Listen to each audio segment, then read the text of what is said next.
I mean, are we live? we should be. Waiting for my Twitch to catch up. Yeah, same. We are live. Okay, I see our Twitch. looks like we are live. Okay. Hello, everyone. Hopefully, we don't have technical difficulties today like we have been for the last half hour. Yes, that could be a thing. So we know how much you guys like when Top Clack suffers. Well, Top Clack is slightly suffering, but we'll get to that shortly. Roll the intro. Bringing you guys straight back to Top Clack July.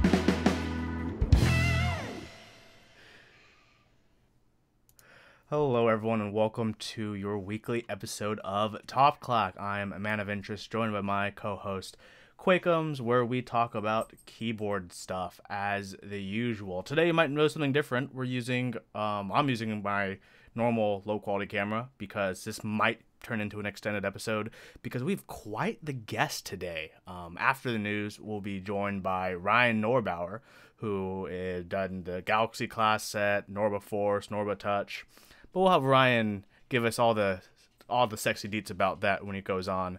All the down lows. Brian also might look a little bit different because my 4K webcam has been acting up a little bit ever since I did the Windows update last night, so that was clearly a mistake.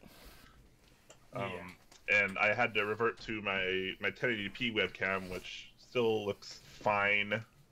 But it's funny because Huey and I were just talking. We've had very few issues the last 6 months in Top Clack. Very few technical difficulties. We've been starting on time. Things have been working. It's been great. So now you get a look into the past. Top Clack circa, June, May, back when we were having lots of issues every single episode. But alas, the show must go on. So here we are. We're going to talk about some news. And like Huey mentioned, we'll be bringing on Norbauer later on. He's a really, really awesome guy, really, really interesting guy. You're going to want to be tuned in to listen to what he has to say because he's got a lot of cool things and a very interesting past. So there is that. But once we get there, we'll finish up that. Then we'll have a Q&A at the end of the show like we always do. You can ask Norbauer all the questions that you've been waiting for. You can ask us stupid questions because we know you like to do that. But alas, the news. It must be done. News, and we must do the news. Let's switch over to the news. Let's hope something else works today. Oh, come on, part come of the on. chorus, break down, baby. Oh, it's going well so far. Okay, let's start off without our discussion point because that's for later if we think of one between now and then. Let's start with news. We have an interest check by Pudsey for GMK Red Riot, aka GMK Red Hot Flaming Cheetos. Wow, are people calling it that? I am.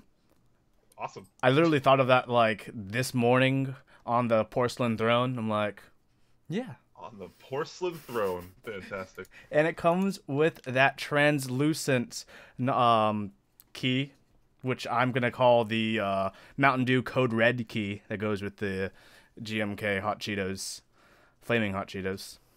Yeah, okay. But interesting. GMK Blanc sets. What do you think? Initial thoughts of just Blanc, just GMK, one color, not even two-tone. Well, I think it's good. The problem I have with it would probably come from the price. I'm not sure if there is an estimated price here. I don't see one. But if this is like closer to a normal GMK set in terms of price, I think that's pretty poor value. So he's talked on our Discord a little bit because he's active there every now and then, and he's aiming for $30 to $40 less than typical GMK pricing. So he's hoping $100 for a Blanks. Okay, because it's not uncommon these days to get these $110-ish GMK sets when we have retailers. Well, I use retailer loosely here, but for people like Mass Drop who are able to hit specific order numbers and get these $100, $110, $120 GMK sets. So for me, when I hear $40 less than a normal GMK set, I definitely think sub $100 And Yeah, I think I'm going to be totally honest. I think $100 for this set is not the best value. I think it's fine. If this would have been closer to like $80 or $90, I would have been like, yes, absolutely, fantastic. That is amazing. I don't know what kind of order numbers would be hitting with this. That's probably why. So I think the reason that the 100 is kind of the price point is, while, big mass drop GMK sets will get down to $110, that's with like 500 MOQ. I think that $100 is at the 150 mark. Okay. The base just right there. So even the minimal amount of people. So I'd like to see a 250 price point, but if I'm being totally honest, I doubt this will sell 250 units unless it's going through mass drop some giant kind vendor, of larger retailer, more established vendor. What do you think about the thought of blank GMK? I like it. Yeah, I mean GMK feels great. You use it, I use it. We both love it. It's our favorites. The compatibility looks pretty on point here for the most part.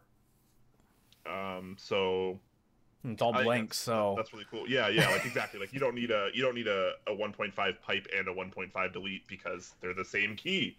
So efficiency there. I think I definitely like the concept. Blank GMK could be very cool. I think I'm not the biggest fan of red, and it's just all one color. So I think it's maybe a little boring, but then again, maybe I'm not the target audience for this. So there is that. But if we can keep the price low-ish, I think this is a really good idea. Yeah, I'd like to see more of it. I would like to see maybe like an all-black GMK. For me, that would be really awesome. In before Pudsey flames me for thinking $100 is too high for this set. Lol. Moving on, next key set. We have DSA Drifter being run by the Key Company, who's previously run GMK Led Zepp and GMK Terminal. They're coming at us with DSA Drifter, which was designed by Akatoshi, also known as Emil in Discord. I've talked to that person a few times. A pretty cool individual. This is a pretty cool set, inspired by the game Hyperlight Drifter on Steam.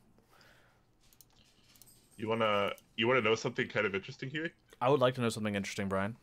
I'm gonna post this in the Twitch chat too. Guess who's also running DSA Drifter Group Buy? Who is also running DSA Drifter Group Buy? Apparently our partners at Zfrontier are. Ooh, Zfrontier would recommend. So this is interesting because I knew at least a week or two ago that Zfrontier was running this. So I did not expect to see this key set also ran by a different vendor. So this is kind of interesting. Why are two different vendors running the same? I got you. Shipping. Even says in the first sentence, Zfrontier is partnered with the Key Company for distribution in Asia, Europe, and Australia. Gotcha. Okay. For all the regions, please purchase from here. Okay. Interesting. There we go. I will put my foot in my mouth, and all will be well. So. So DSA Drifter, there you go. If you're in America, that's right. I almost forgot because Trump's America. Rip. So if you're in America, then you want to go ahead and order from the Key Company. But Asia, Europe, and Australia will probably benefit better from ordering it from Zfrontier. So again, I put both links in the chat. So there you go. Sorry, Huey. Continue on this key set. It's PBT all over DSA, uniform DSA profile. It's officially licensed by the creators of the game Hyperlight Drifter as well, which is really cool. Interesting is they're only going to be limited to 500 orders worldwide, according to their update as of today. They've already hit 200 orders, so they're halfway there to being completely sold out. Which is, I guess, is going well for the set, going well for everyone involved. It's not closing until January 13th, which is a cool minute from now. And it's shipping March 2018, which means they're definitely going to be putting in the order before the group buy ends, which is great, because that means there's slightly less waiting for people. Cool. thematically, I never played the game, so I'm not too big on the theme. On the colors, I think they're actually quite pleasant to look at. I agree with that. The colors are pretty nice. If I were to use this, I would probably get the dual legend ones. I like the idea of having standard legends, but also these funky. I don't know what this text is called because I've never played the game either. But yeah, pretty neat. Price seems about right for a DSA set. Not terribly high, but not terribly low. Yeah. For a 104 plus like a few extra keys, you're looking at a bit over 100, 59 plus 44 plus whatever shipping is depending on where you live. So not too bad. Overall, you're right. Another 45 for compatibility, which would be the kicker for a lot of people. But yeah, and once again, like you said, this is the PBT all over die sub. So you get the little reverse die sub action here. You get the lighter legends on the darker alphas. It's cool to see more of that. I'd like to see PBT have a bit more competition with ABS in terms of the colors that they can produce. And this is a big step forward for that. Speaking of a step forward, very interesting set run by our partner en.Zfrontier. GMK Corsa Auto, en.Zfrontier exclusive, already in stock. They've put the order in a while ago. It's in stock, ready to ship out. To be honest, it's really reminiscent of Plum Alphas plus Penumbra mods. Yeah, actually, but before they stocked this, en.Zfrontier asked us how we felt about this, or they asked me how I felt about this. Because I think I was the only one online at that time. Yeah, I responded that morning later because China time. So they were like, "So how do you feel about this set?" And I was like, "To be honest, I don't really care for it. I think it looks a lot like Penumbra, and I wasn't really a fan of that." So yeah, my thoughts haven't really changed. I don't like it that much. It's not my personal color preference, but to each their own. I think the price is fine. Yeah, I mean, like when you look at the real pics, the mods are straight up like Penumbra mods to me, which are fine. I just don't like the alphas, to be honest. They're a bit pea colored IMO. Yeah, I don't really get the whole movement towards pre-yellowed caps. Yeah, so what is this, the 80s? So someone in the Key Cheddar Discord called them like grandma teeth. Like smoker grandma teeth. And that's like all I can think about now whenever I see them. So I'm not a big fan of the yellowed kind of caps. That was never really an aesthetic that I enjoyed. But people love Penumbra. But Penumbra sold a lot. Plum sold a lot. Obviously, there's a market for it. So I'm just not the market. Yeah. Regardless, interesting theme. Little if you're a car kind of person, not necessarily. Really interesting about the design of this, because like for Iris, the set they did, one of the sets they did previously, they did end up going with both row 0 and row 5. While for this, they kind of just stuck it at, let's just go 1 through 4, the safe bet. Yeah, and adding on to that, unless I'm seeing this wrong, no, I'm not. The base kit is actually not very rich in terms of compatibility compared to most GMK sets that we see. There's not even a 1.5U backspace here. It's not for HHKB people then. Yeah, and there's no exactly, because there's no HHKB row 1 pipe, 1U, and you only get one 1U Windows key. Interesting. So Nani? There's no row 3 control either. There's no alpha colored space bars.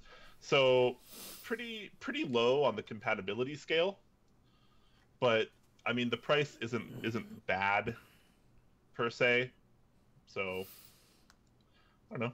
Maybe not for everyone. Maybe this will sell super well and I'll just be stupid. Something that I bet you will sell super well though is this transparent 5-degree case by Kbd Fans. Hello. So Yeah, this is the blog this post, but this is let me go to the shop page because I know it's already for pre-order. $88, just like the normal 5 degrees in alu, but no blockers this time, which for me is like, come on, I want my acrylic blockers because that would look amazing with the light diffusing through the sides and yeah, through those acrylic blockers. That could be right? cool. I mean, they wouldn't take all the light as the bottom would, but they'd still take some light, and you'd see them go through the blockers. Like, whoa. Because so many people were like, hey, give us a frosted version, they're like, we're going to give you a frosted version as well as the transparent version. And that makes everyone happy. Are there any pictures of the frosted? I can't tell, but these all look like they'd be the transparent one. Yeah. Unless it's just very lightly frosted, in which case... I believe these are all the transparent ones, because these are the same they put in the blog post, which they did say was the transparent, because in the blog post everyone was like commenting, frosted please, because frosted, as you may know from my Gone 60, I'll pull it out later, looks beautiful with Argiba Elida. Yeah, I would get a frosted version of this. Yeah. In fact, I'd probably sell my aluminum 5 degree in favor of buying one of these. You know what? I might even get one for a Top Clack giveaway in the future. Who knows? Whoa. Calm down, Turbo. The cool thing about Kbd Fans, like all their other stuff, the pre-order really has no end time. It's just you order earlier, you get it earlier. Yeah. They're rocking it. 5 degree case, the other one, the original one, Tina, so many other boards, Kbd 75. They're just hit after hit after hit almost. It's like clockwork. Like the only like bump in the road was like that 19X, which I don't think has sold as well as expected. But everything else for them has been, hunky dory, smooth sailing, the bee's knees. Delivery time is expected to be only 20 to 25 days, so around January 3rd estimated time. So even if we give the typical 1 month delay minimum for our community, that's still pretty early, to be perfectly honest. Mm-hmm. And they have actually been pretty on top of it with their estimates. So. Indeed. Yes. Yes. Next on the Geek Hack, the group buy started for the Matrix Lab Abel Plus version .dark. I am gonna say it like that because that's how it's laid out. For $300, yeah. For $300, this is limited to 33 sets of maximum of 1 per person. Lead time is 3 months. We'll see. Shipping costs for North America, 55 buckaroons on top of that 300, and you still have a 3.9% plus 0.3 PayPal fee on top of the entire invoice. Whoop-blah. Yeah. So, not the cheapest product in the world, but about par for the course in terms of metal TKLs that are custom in the community, I guess. Mm-hmm. Not terribly different. It looks fine. I'm not in love with it. I'm not in love with it. It looks very reminiscent of the traditional Matrix Abel, which, if I recall, didn't even have a programmable PCB. I wonder if this one. I wonder if this one is more programmable than the last one. Yeah, I would hope so, because having a custom keyboard without a programmable PCB is pretty big failure. Especially when there's no win keys. Like, K. Yeah. K. Oh, here you go. MX switches only and non-programmable. K. Why? Why would anyone choose to go with a non-programmable PCB? I actually want to know the reason. He is so retro. He's like, GUI keys, that's too futuristic for me, man. MS-DOS 3.1 is the farthest he goes. How can you do this? I don't... Like, programmable PCBs aren't even expensive.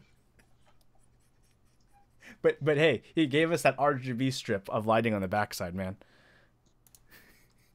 Like, just use like that's the same or similar PCB as like the Mech 27, which like it had Boom Mapper client, it had RGB underglow, and it probably wasn't very expensive. I think you have to redesign it because the spacing between the nav cluster and the main section is different. I think that's 0.5 instead of 0.25. That might be why. But still, like, come on. So yeah, you can't have a non-programmable PCB in a custom board. You can't. But you know what should have a programmable PCB?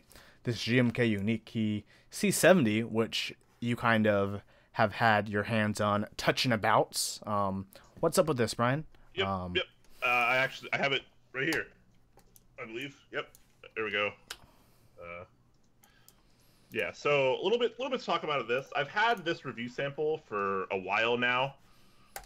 I've had my review mostly done. I've kind of been waiting on some software. There's a special GUI for this that I've been waiting to get my hands on, which I just got my hands on like yesterday.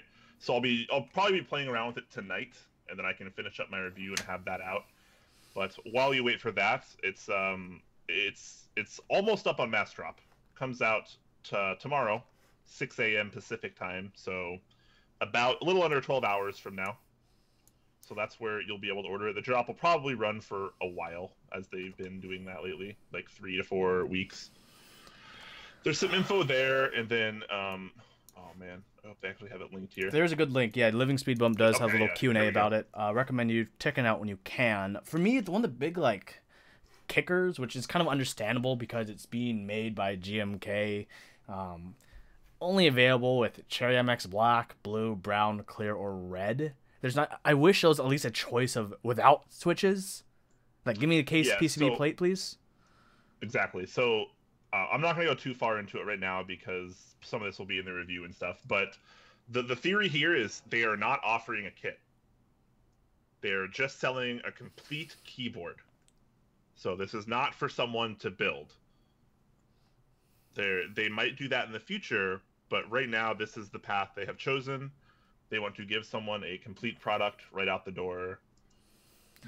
Well, I can't blame them for that because if you look with the K-Type, the White Fox, the Ergodox Infinity, it goes really well when you have a complete kit that you can just boop, boop, boop, boop, boop. Because to be honest, some people don't want to do the work. I know, at Top Clack, we strongly support the DIY build your own keyboard experience, but that's not for everyone. So that's kind of the market that they're going for. But yeah, check out that little Q&A that Living Speed Bump did when you get a chance on the recommended reading list if you haven't read it yet. Let's go to some other news. This is a little quick, small thing I found done by Lord Giblite.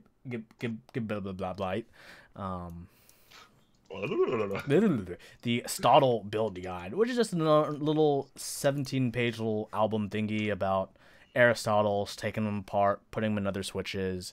IMO Aristotles are like so early 2017, but some people do like the feel of Aristotles because some people say it reminds them of like SKCM Whites, which I disagree with.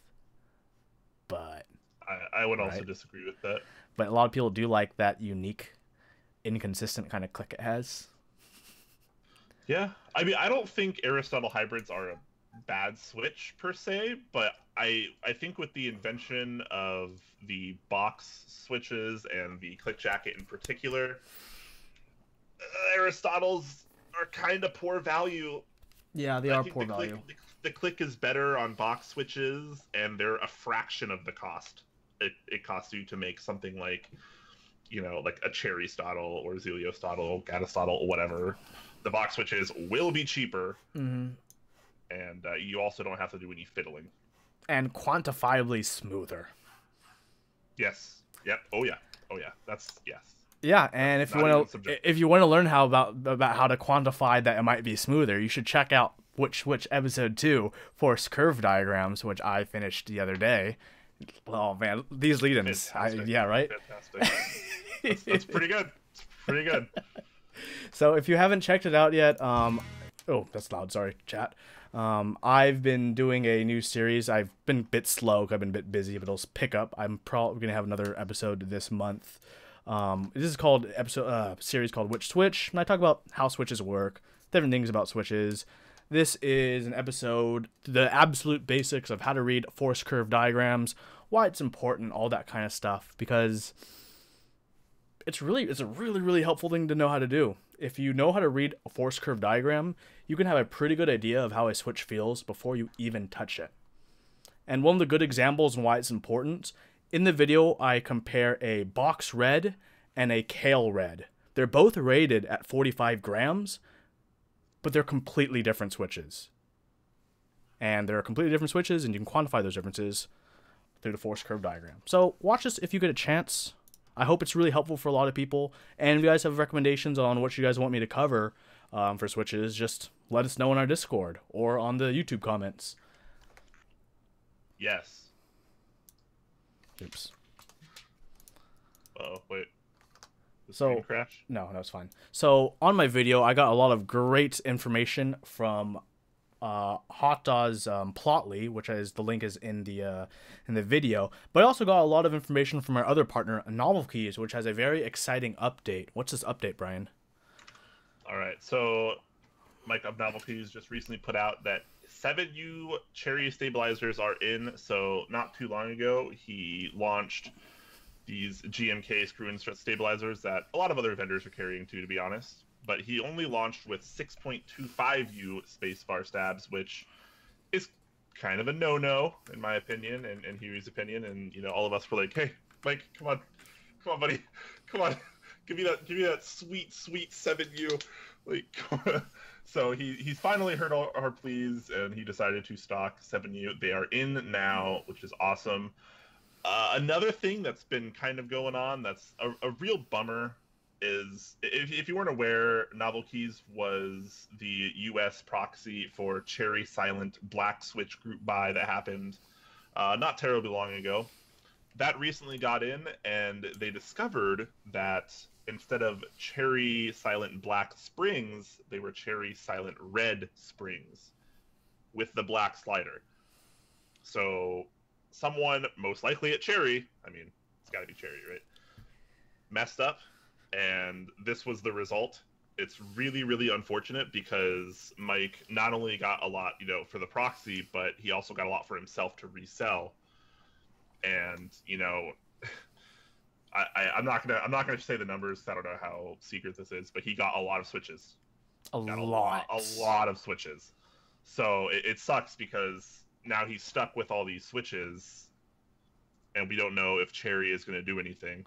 He is still selling them, so if you're in the market for silent reds with a black stem, then you know you can definitely head over there in this post, his store, and check that out. And you know what? If you order them, but they ended up being not what you wanted, and he hasn't shipped them out, let him know. He'll give you a full refund because it's not what you ordered, and that's the awesome kind of guy he is. So, you know, make sure if you really like, this really isn't what I wanted, let him know if he hasn't shipped it out, and you can get your full refund, because, you know, it's really important that you hopefully do end up getting what you want.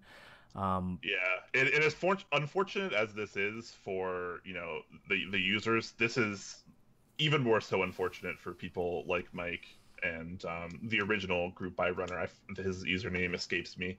But you know, the main runner of the group buy also will have this problem. Like all of the switches are messed up in the sense that they're not what it was ordered. They're still very working switches. So I mean, if you're into what that is, then definitely head over and pick some up, because that'll actually help Mike out. I might pick some up and try them in oatmeal housings. See if that polycarb housing for the eye switches might make a difference. Interesting. Okay. We'll see. And the last but not least for his update is Box Navy's Not Solid ETA. They're having an issue where, if you guys have seen the Z-Frontier's awesome factory tour, there's a machine that they showed us, and one of the machines, actually, what it does is it takes the bottom part of the housing, it takes the stem and spring, and the top, and it basically feeds it in one machine, and it pops out on the other side a complete switch. The machine is having problems grabbing the thicker click bar because it's a different diameter. So they're tweaking the final things to finish that up so it can grab it easier, so they can make them faster. Interesting. Slight delay on that. Slight delay on that. Should be coming to us still very soon, both the Box Navies and the Jades. coming to a Yay. Novelkeys.xyz near you soon. This episode... Also, last update. Hold on. Yep, last update in this. Big Switch updates. He had just gotten word that they had completed production, so they should be shipping to him on Monday, which means then he can then turn those around and get those out to you if you were one of the people that ordered them. Very cool stuff. It'd be cool if people got these before Christmas. That's what he's aiming for. Yeah, it's a stocking stuffer. Man, what a wonderful Christmas gift. It's 6 a.m. on the 25th for some reason. You wake up and you have your Switch from the night before. You scurry over to your roommate's room, you creak open the door, and right next to their ear. Yes. What a wonderful way to wake someone up for Christmas. Or you know, if you live with your parents, you can wake your parents up with that too. Fantastic. Fantastic. You know what else is also fantastic, Brian? What?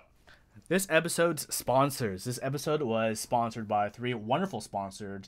Brian, what's that awesome thing on your shirt? It's like a fox but white. Oh yes. So this is an Input Club White Fox shirt. I've been repping. Some of you may have been aware that some shirts came to me when they were supposed to go to Input Club's distribution center, but instead they, for whatever reason, came to me, and I decided to take one for myself. I didn't steal it. They were totally okay with it. Anyways, Input Club, super awesome company. They do all sorts of things. White Fox, the Night Fox, the Kira. All sorts of new things coming out. And they're still going on that pre-order for those Hakkos. Yes. Not over yet. Kono.store. Get Hakkos. They're cheap. $54 for 120 of them. They're awesome switches. We got reviews out on them over at topclack.com.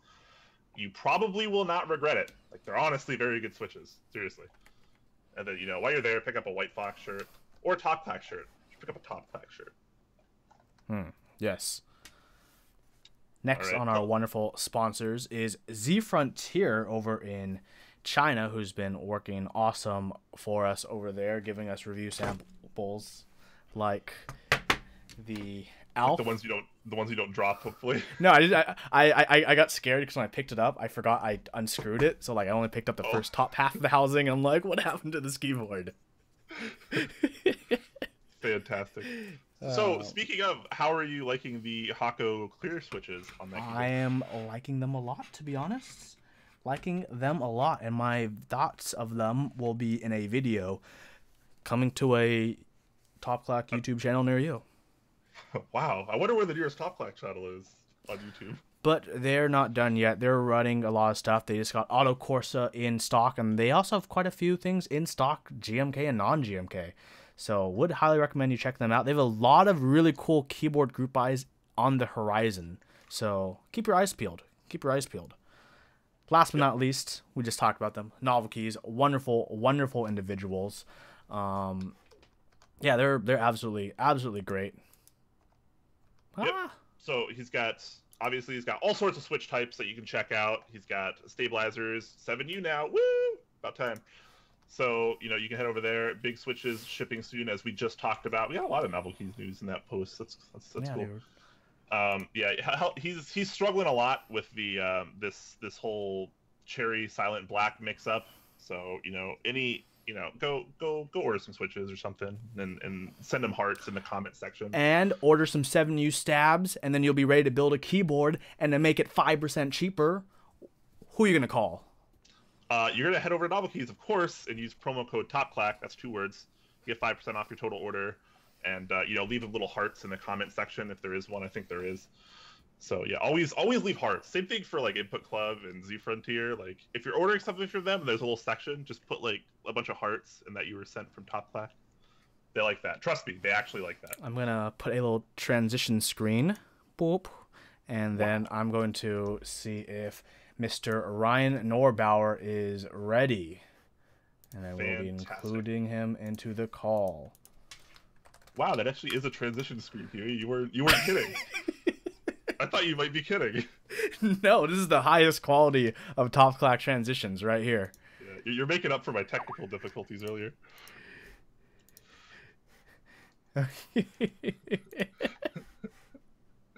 All right. Hopefully, Norbauer will be ready in just a moment, and we will have a great time because he is an incredibly interesting individual, more so than I expected. Okay. Hello, Ryan. Thank you so guys. much for joining us. My pleasure. Can you hear me now? I can hear Yes, you wonderfully. You look and sound fantastic. All right, so we had a live episode of Top Clack at the NorCal meetup. It turned out to be an absolute mess. It was really bad for all sorts of reasons, and for that we apologize. But one of the silver linings of that... I was extremely disoriented by the fact that I could see myself in the screen in front of me, but it was delayed by like a minute or something. So it was very bizarre. We try not to look at that because that throws us off too. Anyways, we had you on for a couple minutes where you talked a little bit about a few different things, but we didn't really get a full in-depth interview with you and the kind of things you do. So could you just give us a little bit of background on yourself and tell everyone, who you are, what you do, and kind of what you stand for in the keyboard community? Wow, that's a big question. What do I stand for in the keyboard community? I feel like that's the more interesting question of the ones that you've asked, and I've never really thought about that. I think that so I have gotten into making these sort of custom cases for other people's OEM keyboards that I happen to like, and so I'm actually extremely ignorant of most things keyboard. It's why I find your show very fascinating, because I don't feel like I have the sort of mental bandwidth to stay on top of all the things that are happening constantly. Oh God, I just realized I need to plug in my battery. Hang on just a second for my laptop. Worries. Not a problem at all. Maybe I can talk while I'm plugging in at the same time. You still sound fine, so yeah. Oh, good. This is my advanced, super professional studio setup here. Okay. My laptop is now happy again. Okay, so I make these keyboards, these keyboard housings for other people's keyboards. That's my thing, and I'm kind of like not super plugged into like Swich modification, customization, stuff like that. I just I spent an incredibly long and enthusiastic period figuring out what my ideal key switch was. Extensive, spring messing around with springs and lubing and various kinds of cherry switches, and then I discovered that I just really loved Topra switches, and particularly 30, like the really lightweight dome ones. And I so adored the result of that long process that I don't really like. That's just kind of like that's it for me. And so I, for a very long period of time, just wanted to make a nicer housing for the keyboards that I had, right? And so that's kind of how I've gotten into this originally, is just, I've loved keyboards my entire life. I've just been, a computer nerd since I was a kid. My first keyboard was a IBM buckling spring on a PS2, and that sort of like very tactile auditory experience of a keyboard is very nostalgic for me. And so when I kind of discovered the keyboard community like 5 years ago, I was very excited by the fact that there are people who cared about keyboards at all in the first place, right? And that there were various kinds of customizations and all of that. So keyboards have been a thing for me for a really long time, and even before I knew there was any community around it. So it was it's kind of exciting for me to sort of fall into figuring out how to sort of make other custom things around my favorite keyboards. But I've never actually, built a keyboard from scratch, for whatever that's worth. So I guess you could kind of like, to answer the broader question you asked, I guess, which is like, what exactly do I do and how did I come to this? I guess you could kind of describe the stuff that I do as industrial design in a sense. And I don't just do it for keyboard related things. I also do it for other products. The main thrust of that being that I make a lot of replicas of props from Star Trek for a company called Roddenberry Entertainment. And there's a huge amount of overlap actually between these two sets of skills. I do a lot of CAD modeling. I do a lot of prototyping. And I've been getting into 3D scanning lately and all that stuff. And so, broadly speaking, it's kind of like it's industrial design in a sense. I'm designing the formal definition of which is someone who essentially designs and documents a product prototypes it, but doesn't actually usually manufacture all of them. So you're figuring out how to tell someone else how to make something. This is sort of the proper definition of an industrial designer. So I suppose in that sense, this is kind of what I do nowadays. It's all grown very much out of my passions and hobbies, and I have absolutely zero formal training in these things. But I guess that what you would say that I do nowadays. But I have a very long professional history doing lots of random things, and they're all just entirely based on whatever is my passion of the moment. And so this is just like the latest one of those. Gotcha. Speaking of your past passions, can you talk a little bit about your career history outside of keyboards? Because you told Huey and I something like pretty interesting. You have a pretty decorated background, and if you could touch a little bit on that, I think that'd be really interesting, because I definitely found it interesting, the things that you did in the past. Sure. I mean, I don't think it's a question of like anything particularly like fancy or illustrious about it. I've been very passionate about lots of stuff in different periods of my life. So sorry to interrupt, Ryan, real quick. Yeah. For some reason on your screen it says movie recording has been stopped automatically. Oh, so can you guys not see my video? We can, but it's covered up by a little splash screen that says that. Oh, there we go. Now you're much perfect. Better. This is simultaneously kind of fancy and the world's jankiest video setup. You would not. I wish I could turn around the camera and you could see the like hundreds of cables, the nest of stuff I've had to do. I figured out how to get my DSLR to connect to my computer so I could use my nice little lighting setup here, because it's the only camera I have. I don't have a webcam.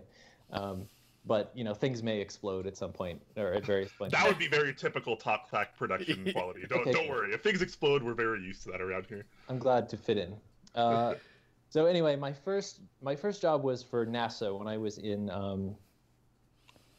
I don't remember exactly what grade I would have been in, but I was about like 14 or 15, something like that. I guess it was freshman year in high school. I grew up in West Virginia, which is an extremely not exactly the most high-tech place in the world that you would think of, but because the senator from West Virginia was the chairman of the Ways and Means Committee, we got all sorts of incredibly like high-budget things in West Virginia, and so there are things that would not otherwise exist there. And so there's a facility in West Virginia called the NASA Independent Verification and Validation Facility. And the function of that facility is to take software that's written in other places, like actually Ames Research Center, very close to where I live now. They'll like write, for example, software that will run on the Mars rover, and there will be a team of engineers. They'll have a set of assumptions and models and about how the software should work. And the idea of an independent verification facility is you have a totally separate team of engineers who know nothing about what the other team is doing, and so therefore they can much more rigorously test that software. And so they intentionally physically locate them in this remote place and have very little contact between the two teams, so that they're much more likely to catch bugs, essentially. And so my first job was in helping with the network infrastructure of that facility, and I was just learning how to build Ethernet networks and how to support. Yeah. It was a special internship that NASA had. I forget what it was called, but it was to sort of encourage young kids to go into science and technology. And that went pretty well, and I guess they sort of enjoyed working with me or something, so they kept hiring me back summer after summer. So I did that through college during the summers. But I didn't study computer science or IT when I went to school. I was interested in experimental psychology and French philosophy, so I studied those two things at college. And in connection with the experimental psychology work, I got a job at the CDC. There's also a CDC facility in West Virginia, probably for the same reasons. I went to West Virginia University. So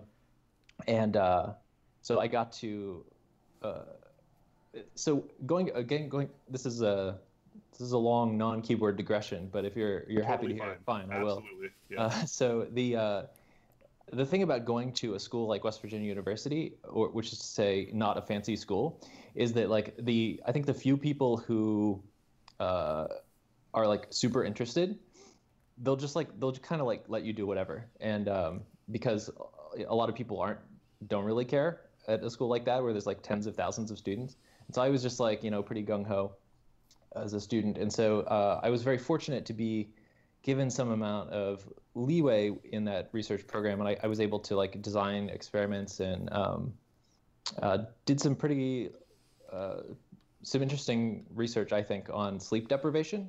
So like looking at the ways in which sleep deprivation changes your behavioral tendencies, particularly making people, or I found that it makes people more likely to make impulsive choices. So to choose smaller short-term rewards over larger, longer-term rewards. So that's what my thesis was on there. And so we did that study there. And then after that, I decided, psychology, I'd had enough of that, and I wanted to learn a little bit about politics. So I got a job working for a member of the British Parliament in London.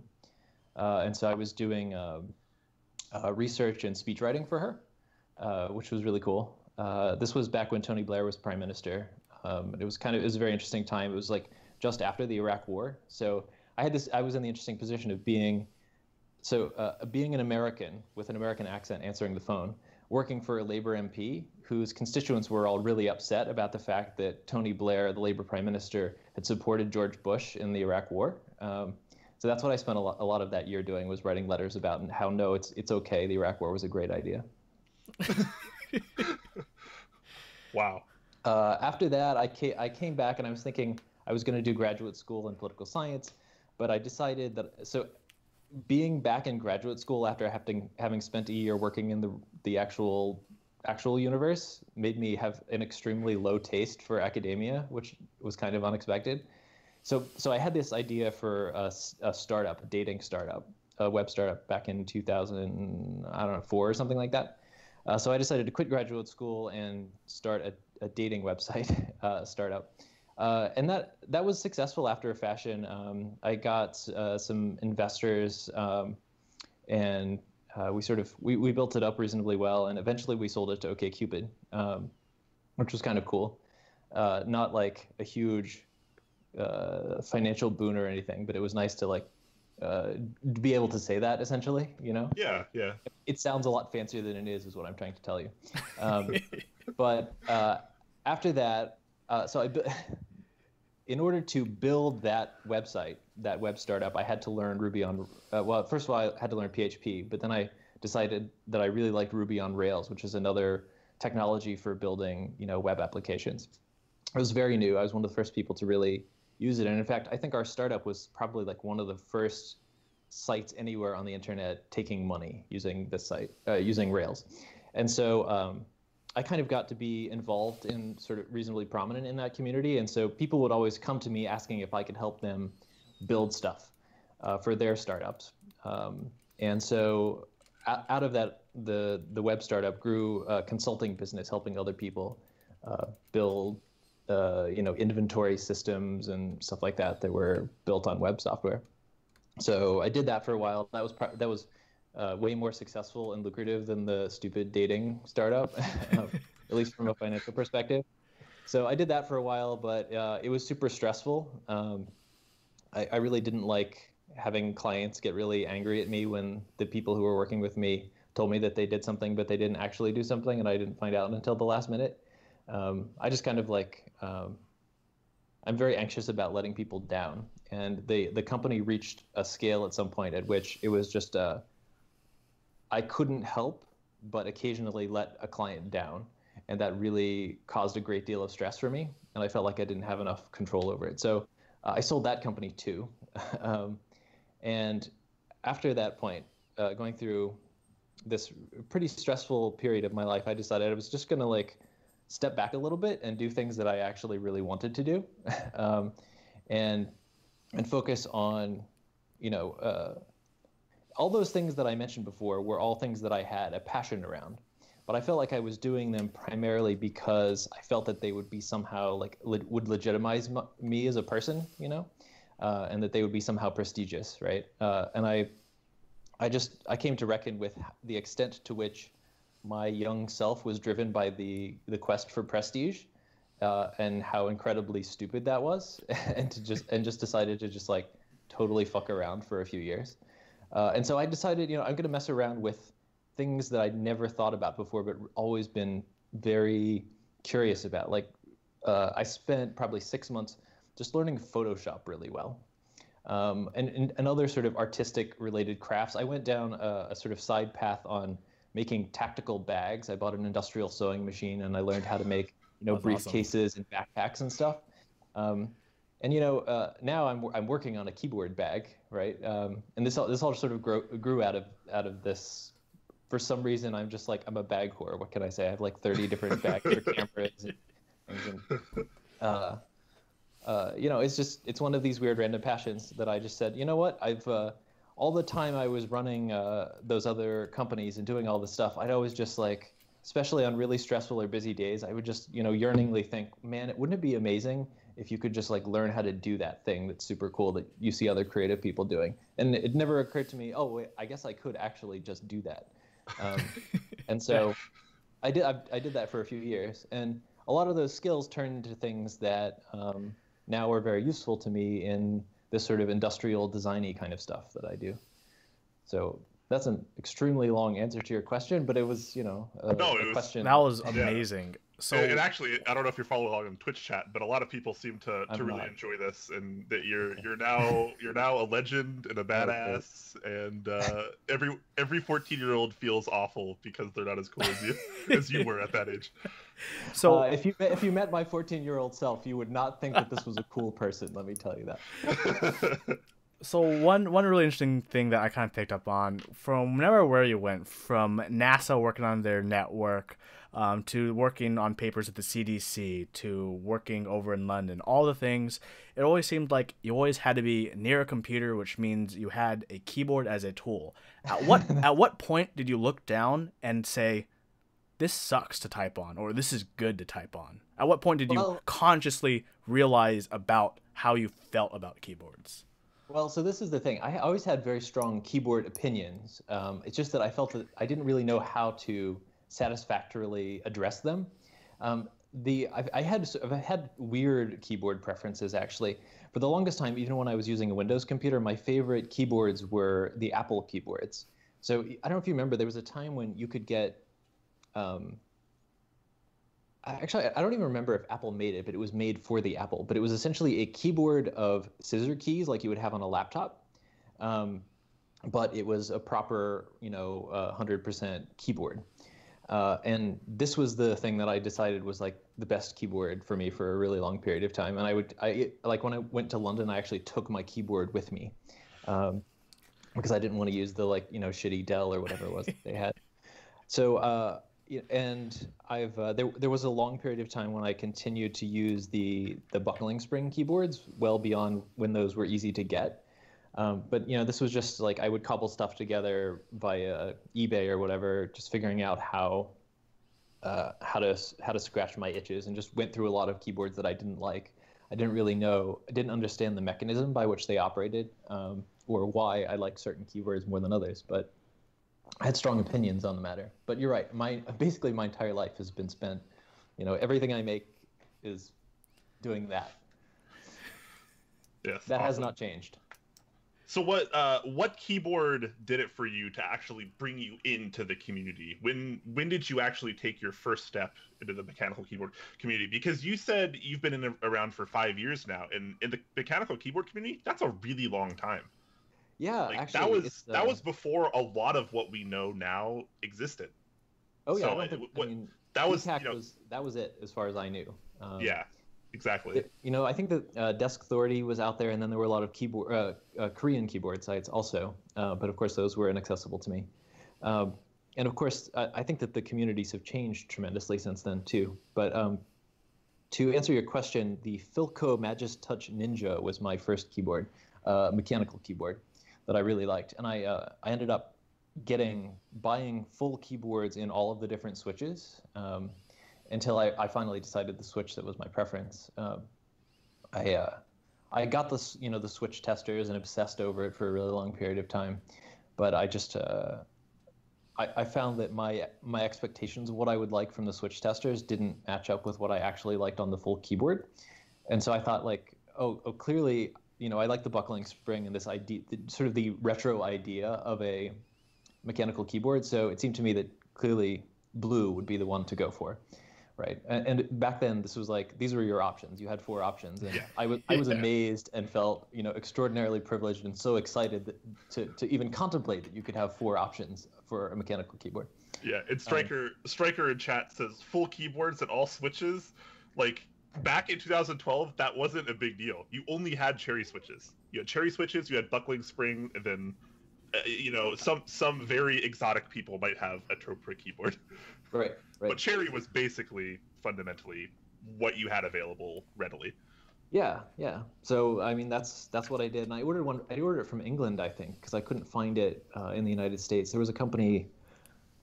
It had a very straightforward name, like the Keyboard Company or something, and I'm not even sure if they're still around. But it was very expensive to get it, and but I really liked just the general aesthetics, particularly of the Ninja, because it had no branding basically, or it would say Philco, but it was black, so it looked like extremely minimalist, and I like that. And I think probably I try to carry that aesthetic still into the stuff that I do. Like I don't put any logos or anything on anything that I make. Okay, so you said you settled on Cherry MX Blues for your favorite Cherry Switch. Is that correct? No, I mean my idea was that was what I would like best because it seemed the most sort of like a retro mechanical keyboard. But then when actually getting it, I decided that it was horribly distracting. The sort of pinging sound, like I was distracting myself typing, and so I decided to basically just give up and order a keyboard in all of the switches and figure out what I like best, and then I would just sell on eBay whatever I didn't like, which is what I did. And to my surprise, I found that I preferred red switches actually. Okay. Is that still true to this day, or do you prefer some other switches more now that there's so much more variety on the market? Well, as I said, Topra is my preferred switch with the lighter weight domes. I get the Japanese keyboards and I swap in the lightweight domes to the standard layout. So that's definitely my favorite switch. It took me a while to come around to even trying it, just because they were, especially back then, they were very expensive to get a hold of, difficult and expensive to get a hold of. And so it took me a while to even be able to have a sense of what it would feel like to type on one. But if pressed to select a Cherry MX switch of preference, I would say it's still a red switch. There's a guy named Josh J. Dragon who had a really cool keyboard at the Facebook meetup, which you guys may have gone to. I don't know. It was like the NorCal meetup before this one. No. He had a it's definitely like the best feeling Cherry keyboard I've ever encountered. He said it was Zelio housings with cherry red silent stems, and I think the springs also, which he'd lubed. And it was just like, it was unlike any Cherry switch I'd ever felt in my life. And I kind of, I so was enchanted by that tactile experience, and it was just like dead silent. I want to try to figure out how to build one of those now, or get one. Yeah, Xylants are what enthusiasts have been calling that particular combination lately. Okay. It's very popular. I know Krellbit, a popular Switch modifier, he's really into that combination. So you seem to have pretty good taste, because that tends to be the pinnacle of linear silence in particular. Interesting. Yeah, so I'm whatever that is, whatever we're calling it, I really like it, and so that would be my Cherry switch of choice. All right. So if we get you some of those switches, will you do a custom keyboard build with them? Yeah, totally. I would love to do that. Speaking of custom keyboards, so it definitely looks like you chose to create your cases based off of the switches you like, which are Topra switches, which means you had to make a custom case for the Nova Touch, and eventually where we're at now with the Norbauer. But do you think if your favorite switch was a Cherry MX switch of some sort, even modified, for example, you might have gone a different direction and actually designed a custom keyboard, custom PCB, like many custom people are doing today? Or do you think you'd still continue on the path of making a case for an OEM? I don't know. That's an interesting question. I think so. A huge deficiency in my skill set is I don't really have any electrical engineering skill. I have a lot of background in software engineering, and I used to mess around with electronics when I was a kid, but I don't really have any experience or skill in modern PCB design. So it's something that every year I do one of these projects where I pick something up, like the Photoshop project I told you about, and I feel like learning how to design PCBs will be my next thing because it's very useful for a lot of the work that I do to be able to do it. So I like the idea of building one from scratch, but I also like the, certain things can just become a rat hole, right? And ultimately, I just really want to have a super nice, beautiful keyboard, and so it's like I was actually debating this before we started talking earlier. Like, do I consider keyboards a hobby? And I'm not really sure about that, actually. So I really love keyboards, and I'm very passionate about it, and I want to make the keyboard that I use, or keyboards for my friends, even if they have slightly different preferences, that is like the most amazing, best keyboard I can have. But for me, I really don't necessarily care what path I use to get there. So if an OEM manufacturer is making a keyboard that I think is essentially perfect, except that I don't like the plastic housing, I'm very content. Like, I'm not a purist about making it from scratch or hyper optimizing it. In fact, I'm a little hesitant. One of the reasons I've been hesitant to learn too much about all the different Switch customizations and optimizations is I don't want to tempt myself away from what feels to me like a solved problem, you know? The world is much bigger out there. I hope one day you get there.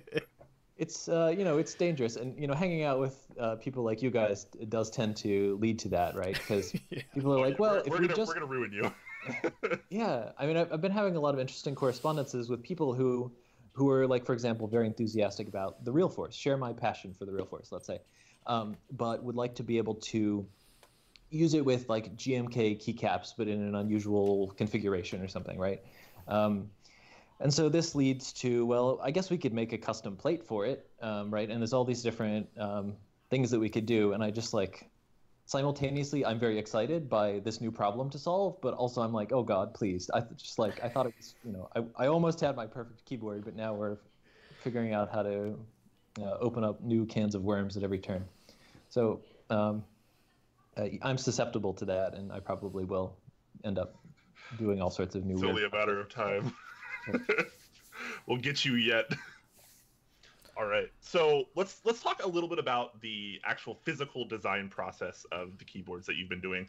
So you take a look at the Norbauer Touch, which was kind of your breakout product, I guess you could say, in this community. What was Huey's got one there, thankfully, to show off. What was the kind of general design theme that you were going for with that case? So I touched on this a little bit in our conversation at the Bay Area meetup. So I have this case for a Real Force, which it was the first aluminum case I ever got, and I got it from this group buy, a Korean group buy. There was a store that was entirely in Korean. I'm assuming it was a store. I don't even know because it was in Korean, but it was called Keyboard Mod, Kbd Mod, and I think that some of them were sold. Sheraton sold some of them through Originative. Mm-hmm. But I wanted to get a customized version so most of the ones that were sold here in the United States, there's just like 10 of them maybe, had the words Real Force engraved on that big sort of blank area at the top, and I wasn't a huge fan of that. So I managed to find someone in Korea who knew the person running the group buy, who could order a custom one without the engraving on it. So that was my keyboard. I used a Real Force in that housing for a very long time. In fact, just until I got my Norbauer Force, as it were, that was my daily driver keyboard. And I just really liked it. It was super heavy. It was black. It's black anodized, and I just there's something about machined metal I've always adored. And so my design inspiration for the Novelkeys housing was essentially to replicate that feel but for the Nova Touch, because then I would be able to use Topper switches and Cherry MX keycaps. And I have all of these Galaxy class sets around, and I wanted to at least be able to have a keyboard that I could use it on. And so it's a bit backwards, because my Real Force case that I love was the inspiration for the Nova Touch housing, and then when I made a Real Force case, I took a totally different design approach from the Real Force case, because I wanted to do something different from what I already had. Yeah, because that's something I noticed a lot. And if I'm being perfectly honest, the Norba Touch case was something I wasn't super enthralled with, because it's a very simple design. Yeah. When people ask me how I feel about it, I'm like, well, it's nice, but it's also just a big rectangular block. Yeah, totally. And that's that's kind of what my other keyboard was, and I kind of liked it. I just like the bricky, like you could kill someone with it feel, It is very industrial and simple, and there's definitely merit in that. What made you decide to go kind of a different route for the Norba Force case, which, in my opinion, is significantly nicer and has a lot more, I guess, simple and subtle design to it? Thank you. So I would say that was certainly intentional. Part of it is just my growing as a designer and my skills in CAD modeling and understanding how things can be machined. So the thing that actually got me into realizing that this would be feasible was I took some courses in machining at a makerspace in Boston called the Artisans Asylum. And so I've slowly been learning machining and having a better appreciation of how machining can be done and how it can be done efficiently. Because I mean, you can CNC mill almost any geometry, but you kind of have to think about what's called by industrial designers design for manufacturability, or DFM, right? And so the geometries that you select really have to be guided by an understanding of how tool paths work and how things are actually milled out. Otherwise, it's just going to end up being fantastically expensive.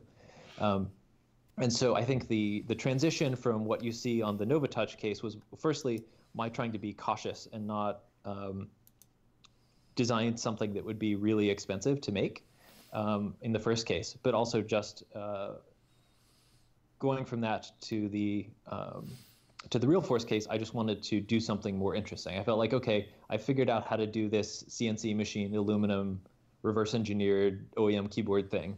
Now it's time to be a little bit more ambitious and try something, aesthetically more interesting.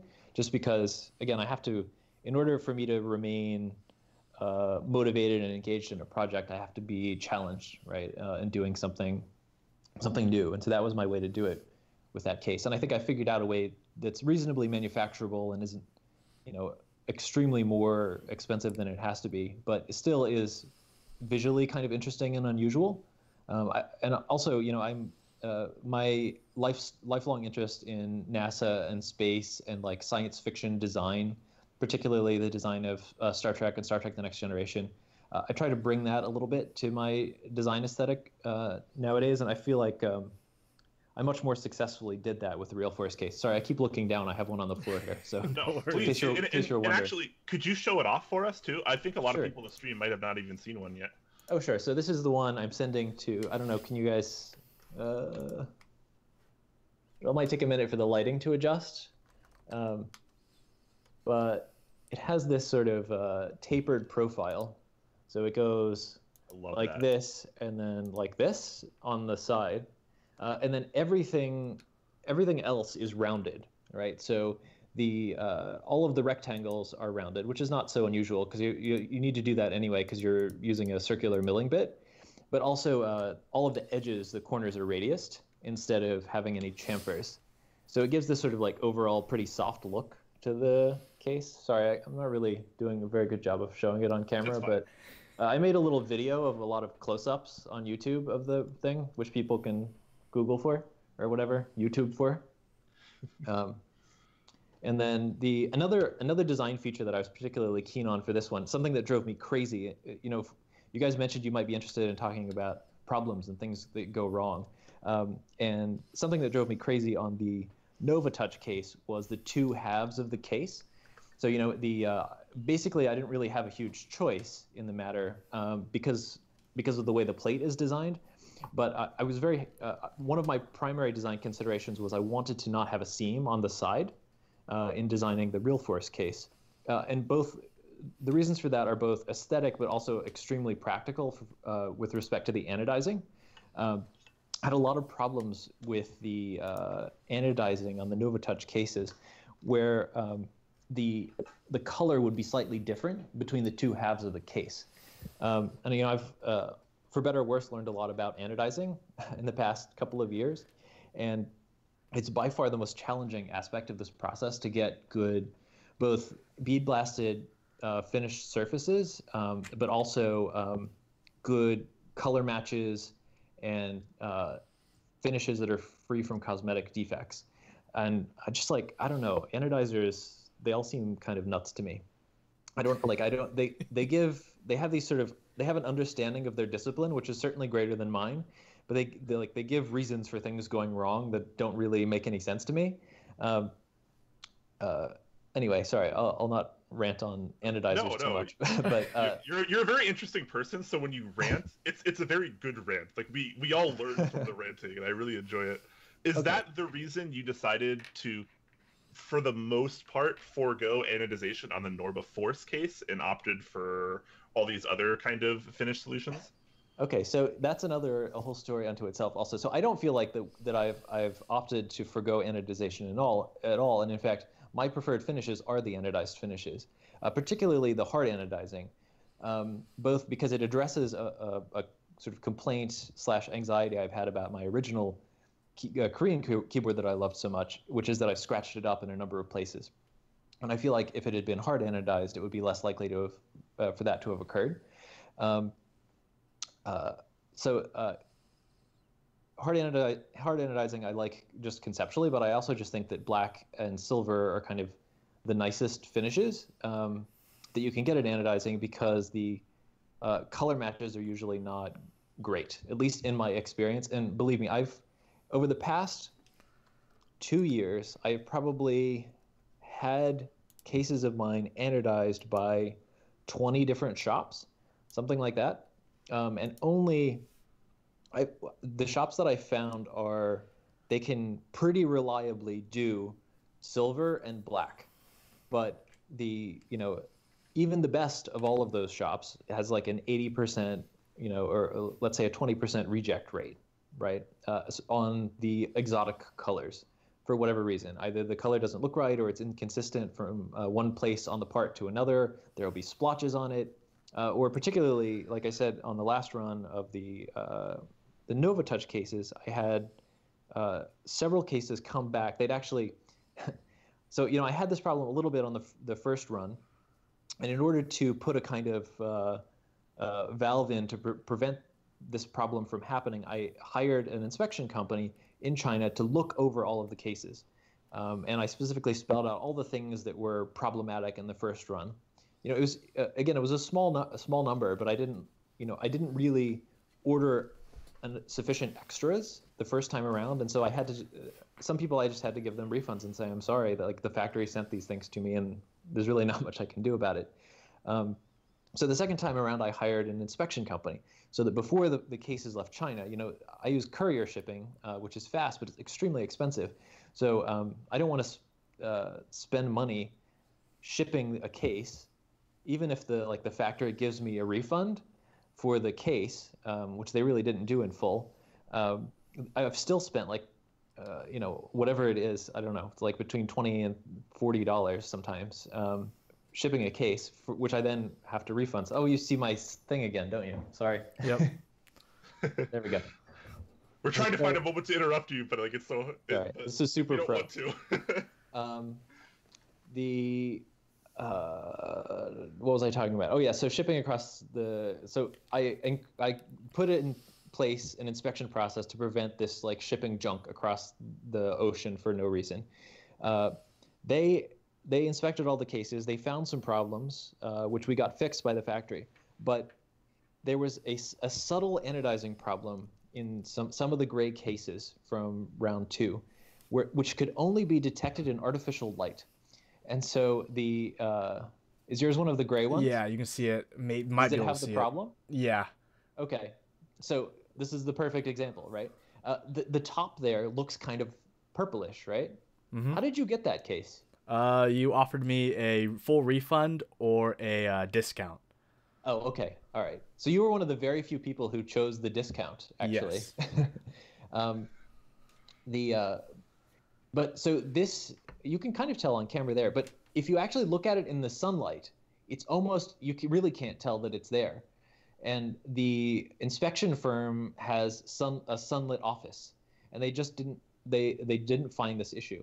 So they all came here, and to my horror and chagrin, I open up the gray boxes, and I'm like, okay, I can't send these to people and say that these are a representation of my best work. I just couldn't in good conscience do that. Some people don't care very much. You appear not to be too terribly sad about it, but it bothers me, right? And so however, I've never ever had a problem with the clear anodized, which is to say silver or the black. It's just sort of a byproduct of the process. Basically, the silver doesn't use any dye, right? And so it's basically just growing an oxide layer over the aluminum. That process, for whatever reason, because it doesn't use a dye, is less prone to these issues. And I guess it's just like, clear is clear. So you wouldn't have a mismatch.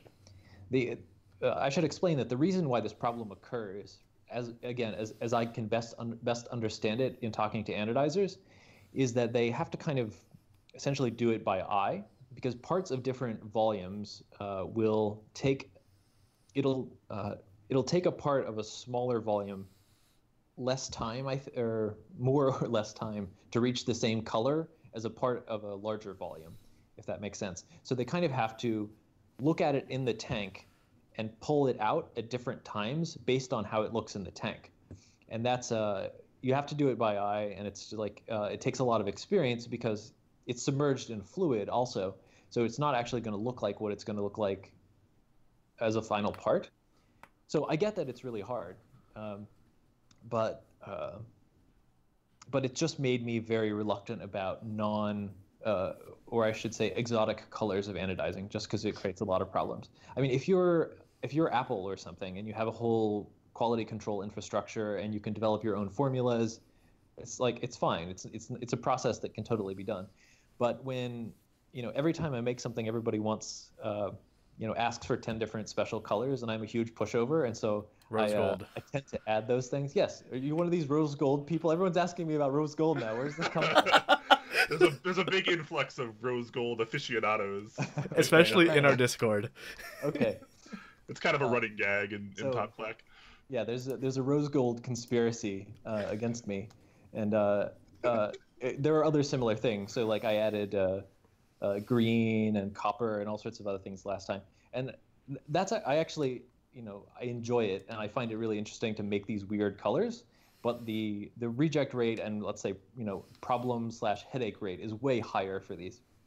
So I decided black, silver type 2 anodized for the run, and black type 3.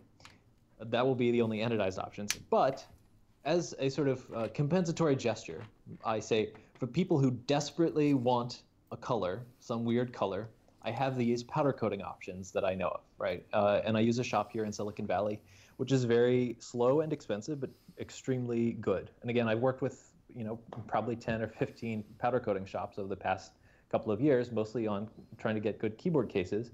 And a lot of powder coating shops are really terrible. And this one, like I can say with great confidence that they know what they're doing. They're also very friendly, so I'm happy to work with them. But it's it's expensive, and to be honest, a huge part of why they're way more expensive is not it is that they're more expensive objectively for me, but also I just it's a deterrent. I don't want people ordering them because it's a huge pain. But everyone they're fantastically popular against my despite my pricing campaign to keep people from buying them. I was about to say, it was really interesting because the anodized colors are pretty reasonably priced. Not to say that the other colors are not, but there is a huge price delta between the anodized and the other finishing solutions. Often over $100, and it's interesting that so many people are willing to pay that kind of price gap. I get it. I mean, so again, part of that is it actually is way more expensive. So getting something done in China versus getting it done in Silicon Valley, like these are, you're right. You know, Huge, this is one of the huge. highest Yeah. cost of living places probably in the world, unfortunately. But so it's partly that. But again, some of that pricing just reflects how much work it is for me. Like I literally have to drive to the shop every week and like remind them that they have cases that they owe me. And you know, lots of people add custom colors, and it's just like tracking it all is whereas the anodized cases, they just all show up, and then I box them up, and then the next day they go out. Like it's very simple, you know. So part of it is that, but I think to my surprise, so again, this was all in answer to a special request from the first run. Somebody was like, "Can I get it in white?" And I'm like, "Yeah, I love white. Like white is one of my favorite colors for products. Period." But it really have to be powder coated. So I did some experiments and, you know, finally found a shop that I liked. And I, or perhaps the person who got it, I don't even remember now, made the mistake of posting it online. And then everybody wants, you know, powder coated finishes, and it just kind of grows from there. Admittedly, though, it's quite nice. And they can do really cool things that you can't do with anodizing, like the textured finishes. I really like them. Like the wrinkle finishes, and the one that I just showed has that's the Enigma Gray, which has a little bit of a texture. It's a slightly speckled texture, but it's kind of subtle. And I feel like one nice feature of those textured finishes is that any sort of, if you do scratch it or you get a lot of finger oil on it or something, it actually kind of hides it a little bit because it has a little bit of intentional flaw, I guess, built into the surface finish. So the powder coated finishes I really like, and they've been way more popular than I'd intended. But it's becoming like a full-time job being a powder coating job manager now. But that's okay. If people really want it, I'm totally fine with it. But I will make you pay. That's very, very fair. I had another question, but it totally slipped my mind as I was listening to that story. Hopefully I can remember that in a second. Okay, so while I try to remember this, now's probably a pretty good time to move into our Q&A. So Sure. I'm sure a lot of people in chat have questions for you and or us. So if you're in chat and you are listening, make sure you focus your questions. Use the the @ symbol there, top clack, so we can see your questions easier. We'll get to them a lot more efficiently. And then yes, we will get to them. You guys will have to read them for me because I can't see them. If that's okay. Do. While we wait for these questions to roll in, we're gonna start with the top clack question. One you said you had a very strong opinion about. Ryan Norbauer, do you prefer pancakes or waffles, and why? Okay, so as with every question you've asked me, I'll give you a long answer. Perfect. So as I mentioned in passing, I studied French philosophy, was one of my interests in college. And so I spent a lot of time in France. I spent 8 years studying French. And so I have a great interest in French culture, let's say, and French food in particular. And so one of my hobbies, let's say, is tackling challenging French dishes and confections and things like that. I spent one of these projects when I decided, okay, I just fuck it to business. I'm going to be a loser and do things that are fun. Bizarrely, one of the first things I did was I spent months investigating nougat, French nougat, the correct way to make French nougat de Montélimar. And you can read this long 18-page treatise on my website if you want, ryan.norbauer.com, about how to make the correct and proper nougat. So this is a traditional French candy. Sorry if you don't know what it is. It's a honey-impregnated meringue, essentially. It's a characteristically like southern France. It's quite popular. It's also popular in Belgium.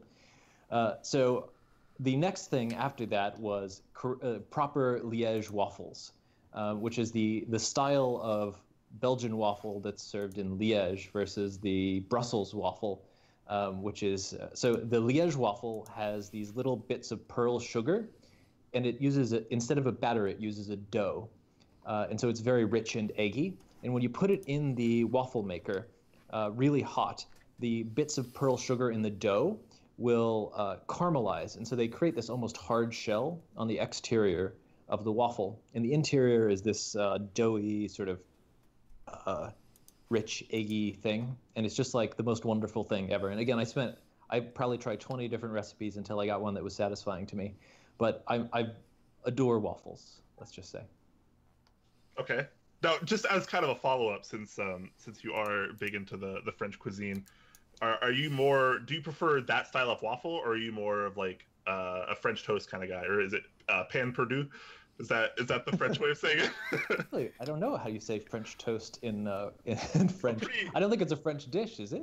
I'll have to look it up, but I'm pretty sure pan perdu is. I mean, if you apply the same logic as French fries. Right. Well, I mean, so that means lost bread. Okay. Which maybe maybe that's like the French mean it in the sense of like lost cause. It's like an American abomination or something. I don't know. Well, that would be par for the course. America has a lot of abominations. Yeah, I don't know. So I often wonder, like, I have a thing for waffles and always have, and I wonder to what extent it has anything to do with the inherent properties of waffles themselves, or something aesthetic in me that just likes the geometry. And I think at some level it's just that. There's a whole category of things that have similar geometries that I really like. So there are these wafer cookies. You know, they're like they have this like lattice structure on the top of them, and they're sort of pastel orange. They're usually vanilla flavored. You can find them in gas stations. I'm trying to remember the name of this, and I don't want you to tell me yet because. Okay. No, I don't know. I ate a lot of these when I lived in Pennsylvania. This is gonna drive me nuts. Yeah, so they're kind of vile though, but I still really like them, and I think it's just because I think like I don't know, something about a waffle geometry appeals to something deep and irrational in me. Is it Pizzelle? Oh, so you're talking about something totally different and much better. Yes, there is a thing that's a Pizzelle, yes, and that's Pizzelle also a very Pennsylvania thing. Yeah, a Pizzelle I think is an Italian cookie that's made in a waffle iron. Yes. I'm talking about something that's like literally gas station food. It's made like the most popular version is made by Keebler, and I think they just might be called wafer cookies or something like that. Okay. Huh. Interesting. All right, so we do have some questions. I'm gonna scroll back up and start this. I just realized I'm not actually signed in as Top Clack, so the tags don't go to me. Rip. So Ashen Fire is asking if we can see Norbauer's collection, if possible. You obviously don't have to do that. But so again, I'm not a collector type person really. I have my keyboard that I use, and then everything else is either I have it because it's sort of ancillary to an R&D project I'm doing. I do have one keyboard though, which I use to display my Galaxy class key set now, and it has this finish that's a textured tan color. I don't know if I get out of the way, maybe the camera will focus on it. I don't know. Yeah, the autofocus is not your friend. Oh, there you go. There we go. Ooh. Wow, it's almost like a leathery kind of. It's next generation console. This is 90s, exactly. Like 90s plastic. Yeah, this is totally the idea. And again, like I said, I'm very inspired by the weird kind of retro futurism aesthetic, I sometimes call it, right, of like 1990s science fiction. And so this was my attempt of recreating the console look that you see on the bridge of the Enterprise D in Star Trek: The Next Generation to sort of complement the Galaxy class key set. And this is a Nova Touch, in my case, and this is one of the powder finishes. And so I just kind of have it out as a way of showing off the Galaxy class key set. But I have this, and then I have whatever Real Force I'm using at the moment, which right now is one of the clear/silver, one of my Real Force cases. And so I just use that. So speaking of Star Trek, as a fellow fan, I do have to ask you. Oh, please, let's talk about Star Trek all night. Kirk or Picard? Oh my God, Picard. Thank you. There's no question about it. I mean, also with the side of Janeway, I would say. I can see you're not enthusiastic about that answer, but I would put Cisco above Janeway personally, but Interesting. Okay, see, this is deeply controversial. I was just having a conversation with somebody about this earlier today. My love of Star Trek is about my love of Gene Roddenberry's vision, extremely sort of positive vision of the future of humanity, right? And I feel like Picard and Janeway both embody that better than Sisko does. I feel like Deep Space Nine, in an effort to be a really good science fiction show, veered in the direction of darkness. Yes. And in a way that makes it a great show, but not necessarily canonical Star Trek as I understand it. That's fair. So I put Deep Space Nine over on one side. I was actually, when I was a kid and it was on the air, I was a huge Deep Space Nine fan. I liked it better than anything else. I had this like thing for the Bajorans. I don't know why. I in fact ran this was back really before the internet was a thing, and so I ran a Star Trek fan club called the Bajoran Liberation Organization. And people would we would all correspond, and I would make this magazine that it was like a zine, which I had to go to the next town. This is how backwards it was, both in the era and where I lived. I had to drive half an hour to the town Morgantown in West Virginia, where there was a Kinko's, so I could be really excited to have access to this amazing technology of a color copier, So I copied these and I stapled them and I sent them out to all the members of the club. Good times. That's classic. All right. Well, back to keyboards and the way Q&A works in general. Stryker asked earlier, what is the promo code for Novelkeys? It is TopClack, 2 words. And then Megaforce asks, which Cerakote color code is the purple? I have no idea what that's in reference to. So they're probably asking about the astrophysical purple, as I call it, which is one of the finishes on the Real Force case. And that one is not a Cerakote finish. It's a powder coat finish from Prismatic Powders. I don't know the code off the top of my head, but I can't imagine that they have too many sparkly purple finishes. So if you look on the Prismatic Powders website, you'll probably be able to find it. Awesome. Tomo-san asks Norbauer, could you please adopt me? Sure. Wow, I was not expecting a positive answer there. Well, there you go. Now you got a new family. Avid User 2 asks, bags, keyboards, what's next? Also, more info about those bags? Yeah. So as I mentioned, I've always loved bags, and the particularly. So I have had some other ideas since then, but the one that I'm working on right now is a tactical bag, which is sort of more tactical themed than it is actually tactical, because I don't even really know what that means. But it just means, particularly, it has molly loops. I don't know if you're familiar with this thing that it occurs on a lot of military packs and bags. It's a modular system that uses webbing that sort of so it's like these little loops of sorts. Are you familiar with what webbing is? It's like this sort of 1-inch wide nylon stuff that's on a lot of backpacks and stuff. And so it creates this this sort of interlocking thing where you loop the webbing through it. And so it's a way to attach modules and create a large bag out of these smaller sort of boxy components. And so that's one of the things that makes the bag that I've been working on a tactical bag, is that it just has this molly system on it. And so I made a TKL bag that's heavily padded and has some sort of keyboard specific pockets in it for USB cables and stuff like that. But the thing that really makes it keyboard specific is that it's extremely padded, so you can take any of my cases around, which are pretty heavy, and you don't want to really drop on something, and have them be decently protected. And also there's this certain modularity to it. So there will be a numpad attachment that you can attach using that molly system to the front of it if you want to.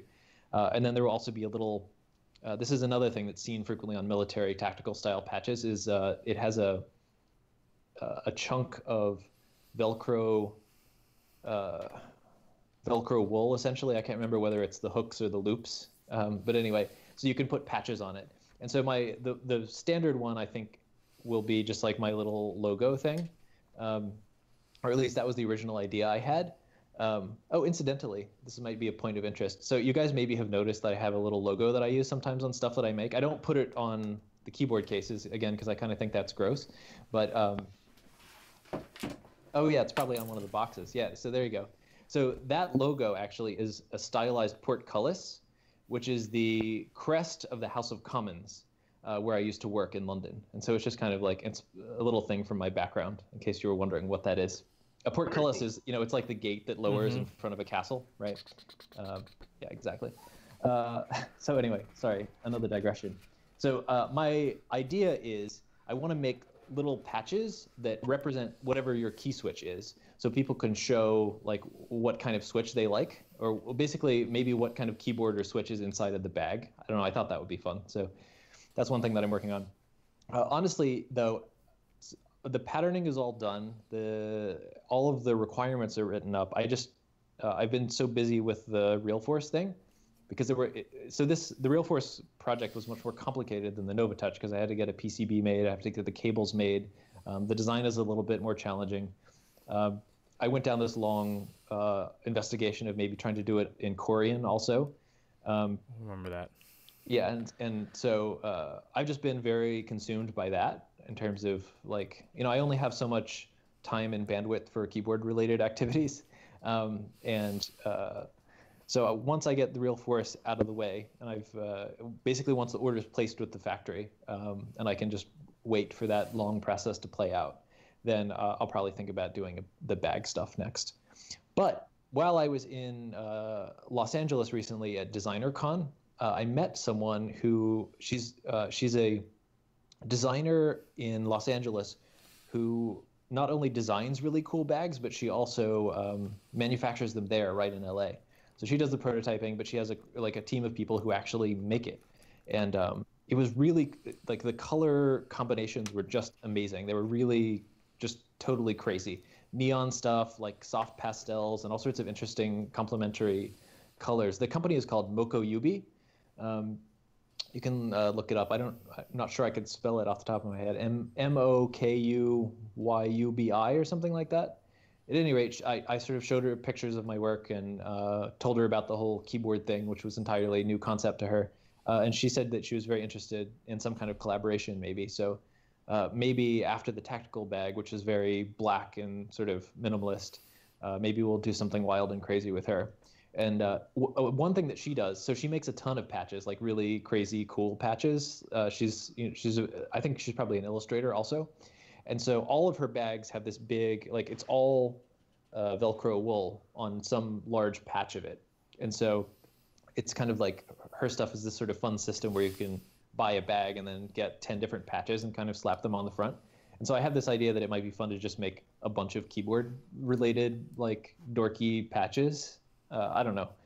So that's one thing I would like to do maybe. I've also, I want to do... Sorry, were you asking me what my next projects were, or what was the question? The question in chat was the bags. Yes. He says bags, keyboards. What's next? Also, is there more information about those bags? Okay. Yeah. So basically, the information that there is to be had about it is in the Geek Hack interest check thread, and basically the prototype that you see there is what will be made. I just haven't figured out what factory would be willing to make it. The issue with bags in general, or getting stuff made in China more broadly, is the quantities at which our community is able to sort of summon numbers really is not very interesting to a lot of Chinese factories. Especially factories that do soft goods like this are used to doing at a minimum 1,000 or something like that. And I can't imagine selling 1,000 of these, not even close. So I'm trying to, I work with, I have a lot of contacts in China, and I work with a firm that helps me source things in China that's very, very good. And frequently what I do is I kind of lean on their good relationships with other factories, because they oftentimes throw large orders in the direction of these companies. And so as a result of that, they're willing to make things at smaller quantities when I go through them, compared to if I just approach them directly. So really, I think the challenge on the bag is just honestly finding a factory that's willing to make it at whatever low quantities will require. So that's my next my next challenge, and I've slated that for January. Gotcha. All right. White Ren asks, is the hard coat Type 3 anodizing on the Norbaforce actually a clear coat, as in dark color comes from extra thick oxide layer instead of organic dyes in the process, or pores, sorry? Yeah, so it is not a clear finish. A clear Type 3 hard anodized finish would be more like a dark gray, depending on how thick the layer is. I experimented with some of those, but again, the issue was lack of consistency from case to case. And I want to be able to, reasonably have people see pictures of it and have a pretty good sense of what they're going to get. And so making it black, both I think, personally just kind of suits my aesthetic better. Like I just like it better. I know a lot of people like and prefer gray, and I apologize, but it's just a question of consistency and quality control. If they add the black dye, which they do, so the anodizing process is, again, in my limited understanding, is first they do something to the metal that essentially opens up pores in it, and then they introduce the dye, and then they grow the oxide layer over the top of that. And so you can introduce a dye to either the Type 2 or the Type 3 process. The only difference between the processes really is the thickness of the oxide layer. However, the oxide layer thickness means that the greater oxide layer thickness on Type 3 means that it will have a gray appearance even if no dye is introduced. So you can't have colors like green, for example, because it would be green with a thick gray haze over it, and it just wouldn't look right. But you can introduce black because darkening black just makes it continue to look black. This is my understanding of the options for Type 3. So black is the only dye option for Type 3. So I decided to go with that because they'll all look the same. And I can say from having, so you guys probably know Pernicious Pony, Austin. Oh, yeah. Wonderful guy. He has, yeah, absolutely. He's taught me so much about Topra configurations and various options. And the fact that we have a wind keyless option really is due to him helping me figure out the design for it. But at any rate, he currently has the black sample. And I'm really happy. I hope that all of the production samples come out as good as that's prototype / sample. Sorry, I hope that the production pieces come out as well as the sample, because it really is like so smooth, so smooth. I don't know. I was listening to your conversation last week about different kinds of aluminum, and I spent with King Nesty about that, and I spent a fair amount of time investigating 6061 versus 6063 this week as a result of that. And I'm not, at least let's say the machine shops that I work with are not totally sold on that analysis, but we'll see. But I'm very interested in trying to get smoother finishes on the anodized parts, just because the last samples I got were very smooth, and I like that a lot. I'm sure there are probably different preferences, but I felt like the Nova Touch cases, a lot of the ones that I got were a more traditional bead blasted finish, which have a kind of, matte, subtle texture to it. But I kind of like smooth, so I'm trying to get parts more smooth. One thing that people probably don't appreciate is how much hand work goes into these parts, right? So as a part comes out of the mill, it really looks pretty rough, and you can see all of the tooling marks and everything. And to get it ready for anodizing, anodizing will not, powder coat to some extent will cover blemishes, but anodizing absolutely will not. If anything, it exaggerates them. So to get parts ready for anodizing requires a huge amount of just basically, extremely manual polishing, sanding, deburring. And I think, most people assume that this is like an entirely robotic process. A lot of people assume that about things made in China in general, without realizing how much is still handmade nowadays, especially things like bags or garments. Anyway, sorry, I just thought that would be an interesting point to point out. Totally. Oh, and, time to press my camera button. Right on cue. Yep. Very nice. Cue. Sweet. All right. Our partner Mike over at Novelkeys asks, "What's up, Ryan? Miss Fairmont any?" No, I don't miss Fairmont, West Virginia at all. Fair enough. All right. Sinkers asks, "What do you think about artisans?" So artisan keycaps. Yeah, so I recently made an artisan for the Galaxy class run through Roddenberry. But I know nothing about artisans. I did it just because I thought it would be cool, because I have this friend who does metal casting, and he's made a number of Star Trek products with me for Roddenberry, and he was just kind of like, I was just, as I often do, explaining to people like what this keyboard hobby thing is all about, and he was sort of baffled and interested. And so I told him about artisans, and he said, well, it might be interesting to do, maybe we could do a keycap. And so I printed out some, kind of just for fun, I printed out prototypes on my Formlabs printer in different sizes, because they're different. It's very difficult to predict the shrinkage rate of metal based on the geometry of it beforehand. So I just printed up a bunch at different scaling rates. I sent them all to him, and he cast them up and sent them back to me. And I actually thought it was really cool. It's basically it's the Enterprise D ship kind of submerged in a DSA profile cap. And so that was fun for me, but I did it because I like metal casting, and I like playing with 3D printers, and I like Star Trek, not because I'm a huge artisan collector. In fact, I own no artisans. And in fact, I don't even, so forgive me, I don't even really get it. The whole, it seems kind of unergonomic to me. And oh, totally, yeah. They're not meant to be functional per se. Right. It's meant to just be a piece of art. Yeah. So at that level, I totally get it. It's like it's watches or something, So yeah. I don't own any fancy watches. I just this is the fanciest watch I've ever bought. It's this Apple thing, so I have no great interest in watches, and I won't spend a ton of money on one. But there's a great website called Hodinkee. It's started by Kevin Rose, the guy who made Dig and all of that stuff. So apparently he's really into watches, and they chronicle and sell on this website fantastically expensive watches, which are theoretically a utilitarian object, but clearly it has so far transcended utilitarian objects that it becomes really just an art and a craft unto itself, and it becomes an aesthetic exercise and experience. And at that level, I think artisans are amazing, and I want to make a million of them at that level, right? Because I'm thinking now, what kind of weird and interesting metals could we work in, or what kind of designs? And I've thought about, so do you guys know what mid-century modern design is? It's a big thing in California. If you've ever been to Palm Springs in California, it's every house there is in that style. All of these mid-century modern houses have what are called, well, not all of them, but a lot of them have what are called breeze blocks, which is they're almost always square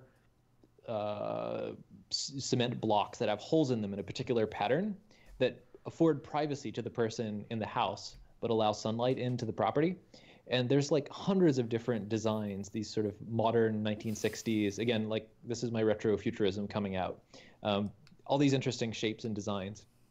And I would love to make because they're all kind of, they're all square. It would lend itself very well to 1U keycaps. I would love to do a series of breeze block, mid-century modern themed artisan keycaps. But again, I would never put it on my keyboard. It would just be fun to do. I don't know. Yeah, for sure. We still have several questions, and we're a little bit behind in chat. I'm about 18 minutes behind in the Q&A, so we're gonna try to breeze through a few more of these pretty quickly if possible. Sure, I'll try to be fast. I'm not good at that. We're good. Melodit asks, for Norbauer, any chance on another run of the Norba Touch, or perhaps an updated version with some of the improvements made for the Norba Force? I don't think that would make sense, honestly, because every keyboard that it's designed to hold is no longer manufactured. Very true. And so, people ask me pretty frequently about it. I will have a few extras, I hope, from the run, which is showing up on my doorstep any day now, the last run that I did. And so if people are want to know about that, you can sign up on my email list, norbauer.com/list. And I'll make an announcement there when I will have some spares available. But I'm sorry to say that'll probably be the last one that I'll do. So there's that practical consideration of they don't even make the keyboards anymore. But also, I'm just kind of a little, frankly, bored of the project. I want to do something new and fun. So totally fair. Yeah, yep. Absolutely. Actually, as a follow-up question from me, so I noticed obviously the Norba Force and the Norba Touch are both TKL centric. how do you feel about something like the HHKB or the 60% format in general? Will we ever see a design from you in those kind of formats, or are you strictly TKL and TKL only? As you mentioned, I've been as a 5-year-old member of the keyboard community. I'm clearly an aged fuddy-duddy, and part of that is that I really I had to stretch my habits to be willing to accept TKL. And not have my number pad. And in fact, I still always have a number pad on the other side of my trackpad now. So even TKL was a bit of a stretch for me. So I honestly don't think I could quite, I'm like a really heavy keyboard shortcut user and everything. And I just don't think I could really comfy up to a smaller layout keyboard. That being said, I now have a lot of friends in the keyboard community whom I would like to help them have something that they really want. And a lot of people ask me for designs that are sort of similar to things that I've done in the past, like the FC660C. It's not a keyboard I probably would use because it doesn't have all the keys that I want, but it's kind of close enough, and it's that I'll probably do it.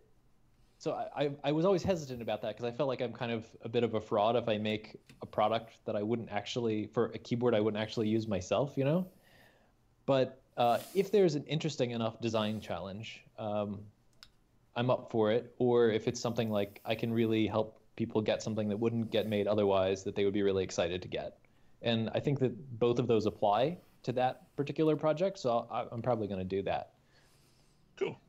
All right. TechFresh, asks Ryan, do you use MX sliders in your Realforce? If so, which ones? No, I don't. I just use. I have the. It's not the one that I have here, but on my desk I have the keycaps that are black and the legends that are black. So you can they almost look blank, but if you really need to figure out where the asterisk is, you can sort of puzzle it out. And sometimes I do need to do that. And I like those keycaps. And I in fact I have the ABS spacebar. I have a replacement for it that's PBT, but I kind of just I've become so I've developed such a tactile connection to that keyboard that I'm very hesitant to ever change the keycaps. And I kind of like the extreme shine on my spacebar because it's these years of use and my literal physical connection to my keyboard. Here at Top Clack, we always embrace the shine. Yeah, I think it's good. Good to hear that. Yeah. But I will probably do that just as a fun project, just kind of maybe to cultivate empathy for people who are doing it. And again, I ordered GMK Laser. I'm very excited about that one, that key set, and I would love to be able to figure out how to modify a Realforce to accept that, which is going to be a bit of a project, I think.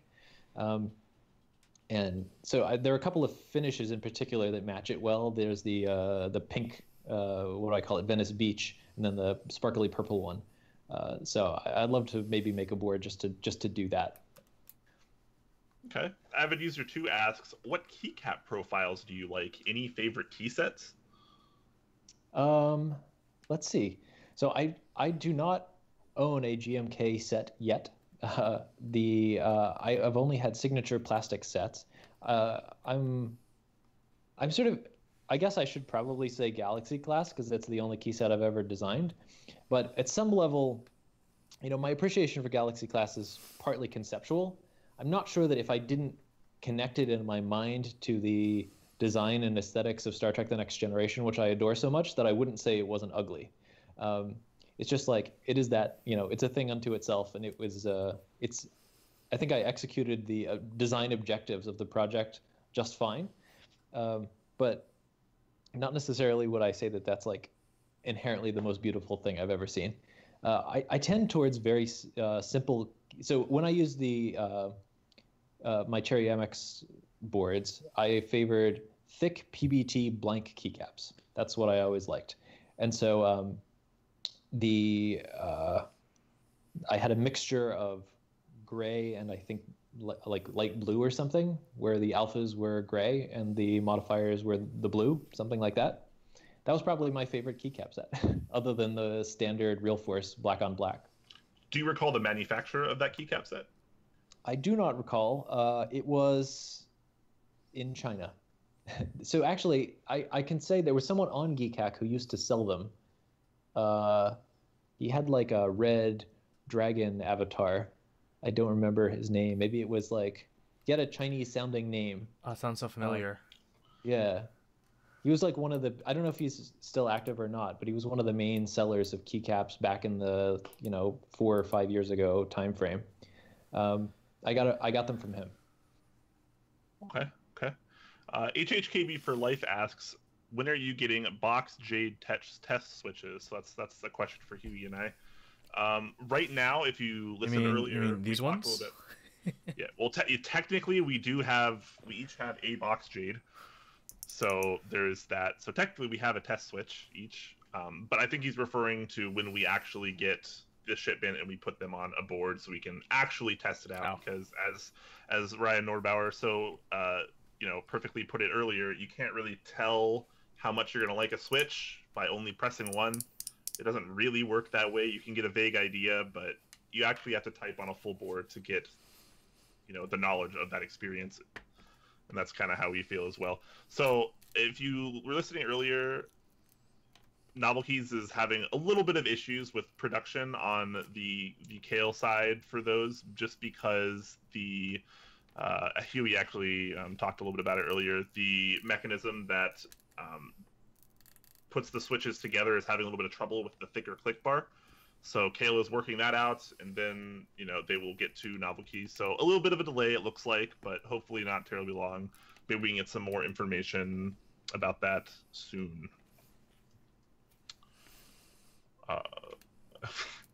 Just an interesting question. Totobuy7714 asks, what about a keyboard holster? Interesting. Well, that would be very tactical. Interesting. Yeah, I like the idea of like someone walking up to a desk that they're about to work or something, and just you pull out your HHKB, duel someone real quick. I'll look into that. I'm just going to say this because Twitch probably is going to ban us anyway. Holy Fucks asks, has Ryan tried BKE domes yet? I have them, but I haven't installed them yet. So I mean, I should say the JChan, Redux. Gotcha. Right? Yes. Okay. Perfect.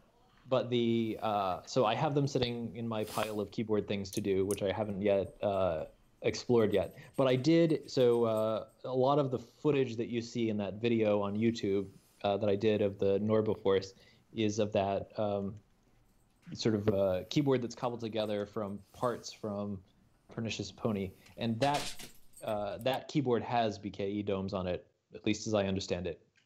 And I really like the feel of those, and I felt it first at the Los Angeles meetup, Sheraton's meetup earlier this year, and really like that too. So I actually expect to, hello dog, I expect to like them.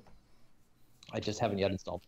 Yeah, if you're a big fan of tactility, you will probably like these because they are immensely tactile. Okay. Ashing Fire asks us, did you guys read about the E6 V2 shipping before the 20th? Yes. I did actually. I caught up with the thread last night. I'll believe it when it happens. Yeah, I've been getting really good at not getting my hopes up on group buys. Like I'm really good at it. In fact, a lot of times I just forget the group buy entirely after I join. I've joined basically. It'll hopefully show up when it shows up, and I don't care anymore. That is the correct philosophy. I highly recommend that, especially to people who are participating in my group buys. Please. I wasn't always like that, but now I'm a veteran at being in group buys, and I just I'm kind of over it now. I've participated in many on Geek Hack where I just never got the thing that I paid for, and so I've always, quite early on, my philosophy was just like, so I should say, no, this does not apply to anything anyone is ever getting from me, but my mental model for me getting anything else from a group buy other than maybe mass drop is I just say goodbye to the money, and at some point an amazing surprise may happen on your doorstep, Yeah. Oh, exactly. Yeah. And I feel that this is a great happiness optimization strategy. Mm-hmm. Yep. All right. HHKB for Life asks, is there any way to fix a stripped screw mount for an aluminum case? Sure. Yeah, tap it. I'm not sure. Yeah, exactly. I'm not sure what they mean by mount, though. Do they just mean like a threaded hole? Probably. By mount, I would assume he means hole and not the screw itself. Yeah, so you can, if you know the thread, you can just go on like McMaster Car and order exactly the thread that you need. If you don't know the thread, there's a thing called a thread detective that you can get on Amazon for like $15, which comes in metric and SAE, and you can just use it to figure out what your threads are. And then you can order the tap. But know that when you order a tap, you also need to get a tap handle. Starrett makes the best ones for whatever it's worth, and that should do it. Although you should also use a fluid called Tap Magic, which helps the tap go in. Yeah, look it up on YouTube. Just look up tapping. Yeah. It's great tutorials on how to do it. You don't need to hear it from me. Fantastic. All right, Totobi asks, are your projects inspired by things you find yourself needing or wanting? Yes. I think I pretty comprehensively addressed that. Yeah, he might not have been here, so. Okay, yeah, no problem. Yeah, no, definitely. I find it very hard to make anything, no matter how much people ask me, for better or worse. And I'm sorry to those people who do make those requests. I find it very hard to authentically make and design something if it's not something I really want myself. So I've never been really good at business. I mean, I've been sort of accidentally successful a little bit in business, but only by pure accident. It's never through any great strategy. I'm horrible at optimizing around how to like make the most money and serve the most people, just because I do whatever the fuck I want, and I hope and assume that if I'm excited about something, there will probably be somebody else who wants that thing. Sometimes I'm right and sometimes I'm wrong. Top Clack is very fluent in accidental success. Sure. Good. Megaforce asks, are the Norbauer cases that are getting the powder coat treatment unfinished boards or clear anode when it's handed off to the paint shop in the US? They are unfinished. They're deburred. So they basically, they are as they come out of the mill with deburring around the edges. But other than that, they're not even bead blasted. They are bead blasted at the shop though, because I found that if I bring prepped and bead blasted cases to the shop, and this is part of the reason why they're very good, is that they won't trust them to actually be completely clean, so they'll bead blast them. So there's no point in getting them finished beforehand. Very cool. Here's a good question. Jedi702 asks, would Norbauer be willing to make the numpad case? For so maybe he's probably referencing Topra one? Yeah, Topra 23B. Or 23Bu. Yeah, I would like to. I absolutely would like to. And I would like to make one that matches this case, so it would have the same profile, generally speaking. I haven't actually, I don't have one, so I haven't opened it up, so I don't know how difficult the plate will be to engineer around. But, so, this design uses a somewhat unusual approach in that the plate is hung from above, which is what makes that no seam thing possible. It may not be that the number pad has that, it's a side effect of some weird quirks of the way Topra has designed their plate that I can do that. That may not be true of the number pad until I open it up, and I mean I could Google image search and probably have my answer pretty quickly. But I would definitely like to do that, especially if I can hang it from above and therefore have it basically match. I would love to do that. Awesome. Avid User 2 with a question. Norbauer, are you into quote-unquote normal MX customs? What does that mean? I'm not entirely sure. Okay. maybe he means just custom MX keyboards that aren't yours. So like a Korean custom, or what that used to be called Korean customs back in the day. I don't know if that's still a thing. Is that still a thing? It's still a thing. People like to argue about the controversial terminology, but it's still a thing. Yeah. Okay. So I've never owned one, but I think they're really cool. I've seen a lot of them at meetups. And again, there's part of me that's very jealous of people who really have more enthusiasm about the Cherry MX Switch world, because it's so much easier to, there are all these weird challenges, as I was mentioning, about reverse engineering somebody else's design, and it limits what you can do from a design perspective. And it would be great if I could just totally build the plate and the PCB and everything from scratch, because then I could control it and then I could do, much more weird and crazy stuff, or it would at least have more design freedom, So that's the extent of my thoughts on custom keyboards. Gotcha. All right. 2Cast TV asks, when Topra releases the Real Force RGB TKL in 2020, will you make a case for it? So this is another discussion I was having with someone today, it may be possible that with very little modification, the Real Force case might be able to work with it. I'm not really sure. Again, I'm going to need to do some searching around to see if anybody has posted images of the plate. But if not, I mean, that would probably be... So the Real Force is my favorite keyboard that exists now.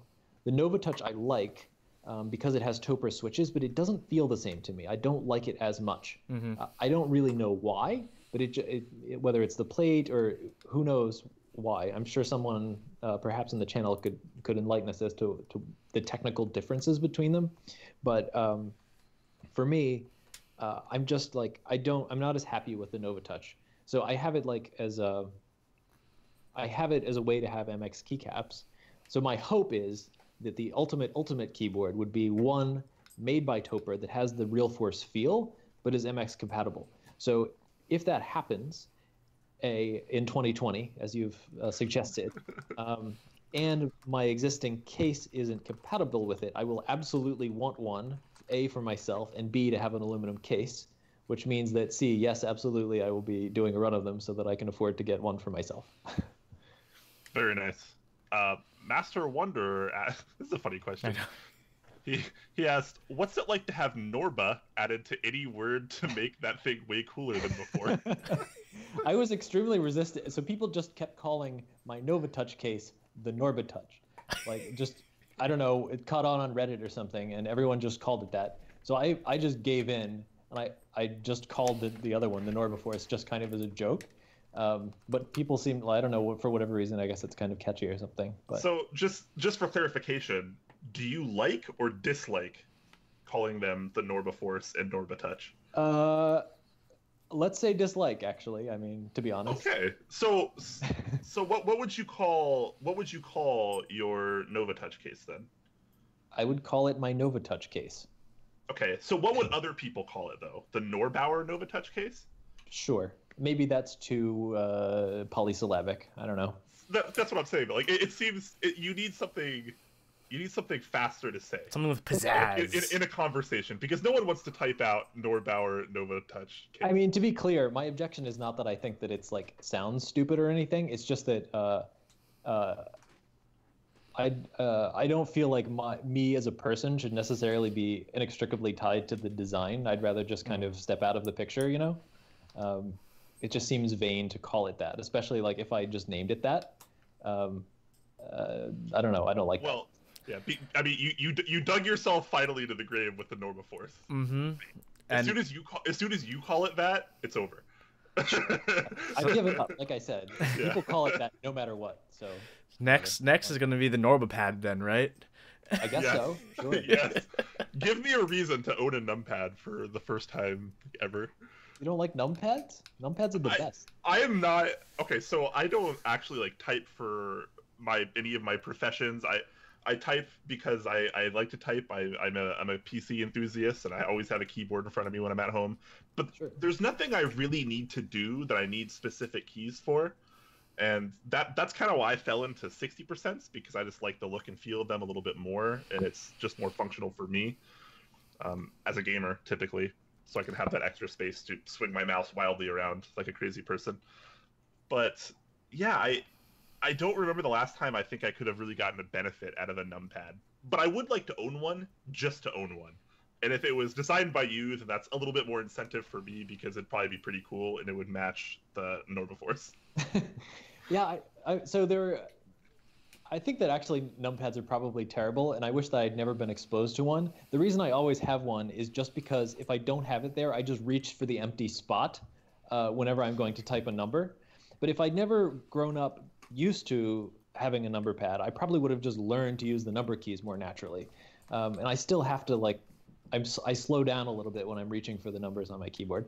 But that's just a result of having grown up using a number pad. But I will say that I do like so I have that's actually, wait a minute, I do have a Korean custom keyboard, my number pad.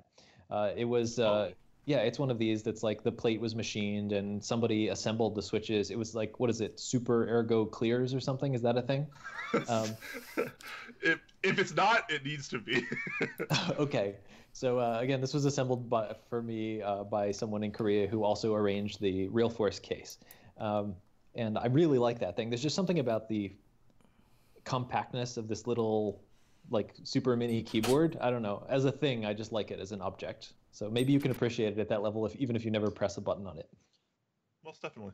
All right. No Chance RPG asks, do box Jades arrive with box Navies? Yes. Mog Genius asked, build stream after? Probably not. I don't think either of us have anything to build. Omega Supreme asks, will we see any MX boards from you? Again, so it depends on those criteria I laid out before. If friends of mine, and by that I mean everyone who's in the community really, is like super asking me to do something, some particular one, then yeah, absolutely. Or if I find some really interesting design challenge, like Corian, for example, is this material that I adore from a purely design perspective, and I really want to make something in it.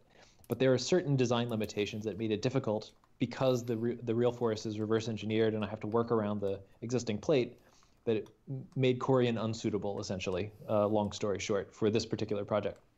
I would love to make a keyboard in this material, and maybe somebody has a MX design out there that I could work around that would make that easier. And for as a project towards that end, as an interesting design challenge, yeah, absolutely.